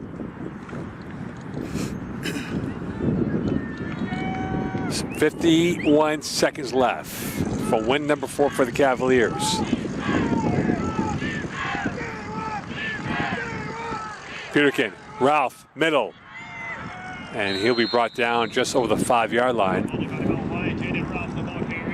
And by the air of resignation on the Shawee side of the field, they know that this game is going to be loss number 3. And if you're the Cavaliers now, Brent, on a 2nd and goal, sure you want to punch it in for style points, but the reality is you want to come away with win number 4, and regardless of the final score line. Oh, definitely. Again, win number 4 right now, they'll have a potential sole possession of first place. I mean, again, depending on what happens with Victoriaville and Outaouais, because again, they're both in action here this afternoon as well. But Champlain, you want to take as many wins as you can get. Keep pace with the others. Ralph. And he's brought down at the 2-yard line, 22.5 left. And in all likelihood, this will be the last play of the game here of this sequence. The Champlain were to score 48, will be a season high this year of 48 points. And now they'll go into victory formation. Brent, final thoughts on this game? I mean, listen, last week was a disappointment for Champlain, right? Getting blown up by Outaouais. I mean, Baptiste Audouin getting suspended, some other ejections, injuries. I know some of it could be blamed on the bus strike, right? Obviously, the bus strikes here with the STM, and at least on the island of Montreal, not every player lives here in St-Lambert, right? So it's harder for some of these guys to get out to practice with the whole bus strike situation going on. This week, they didn't have a more consistent flow of practices. And so they were able to rebound. I mean, their offense, again, last week, 238 yards. They struggled to run the ball. Both things got answered today. 42 points. Obviously, they scored a season high, like you said a few moments ago, Mo. So obviously, they got that back in check. Their defense, though, a little concerning. Last week was the first time this season they did not record any sacks. They recorded 3 sacks in each of the first 3 games. Didn't get any last week. I don't believe they got any here today. And again, giving up 35 points. It's not the 38 they gave up last week, but it still is a lot of points to give up. So obviously, more than a few things to correct if you're Champlain. But again, they got the big W, moving the record to 4-1. That's huge for them. Final score for the Cavaliers, they win 42-35. They improved to 4-1 and now in the thick of the top 2 race as they now gear up for Lanaudière next Saturday night here, 7:30 p.m. on Seaway 3. We'll have that call with Brent Bakken and I. On behalf of Brent, the staff and crew, wish you a good evening, good afternoon, a great week. We'll see you next Saturday. Champlain victorious over Shawinigan from Seaway 3. Bye for now.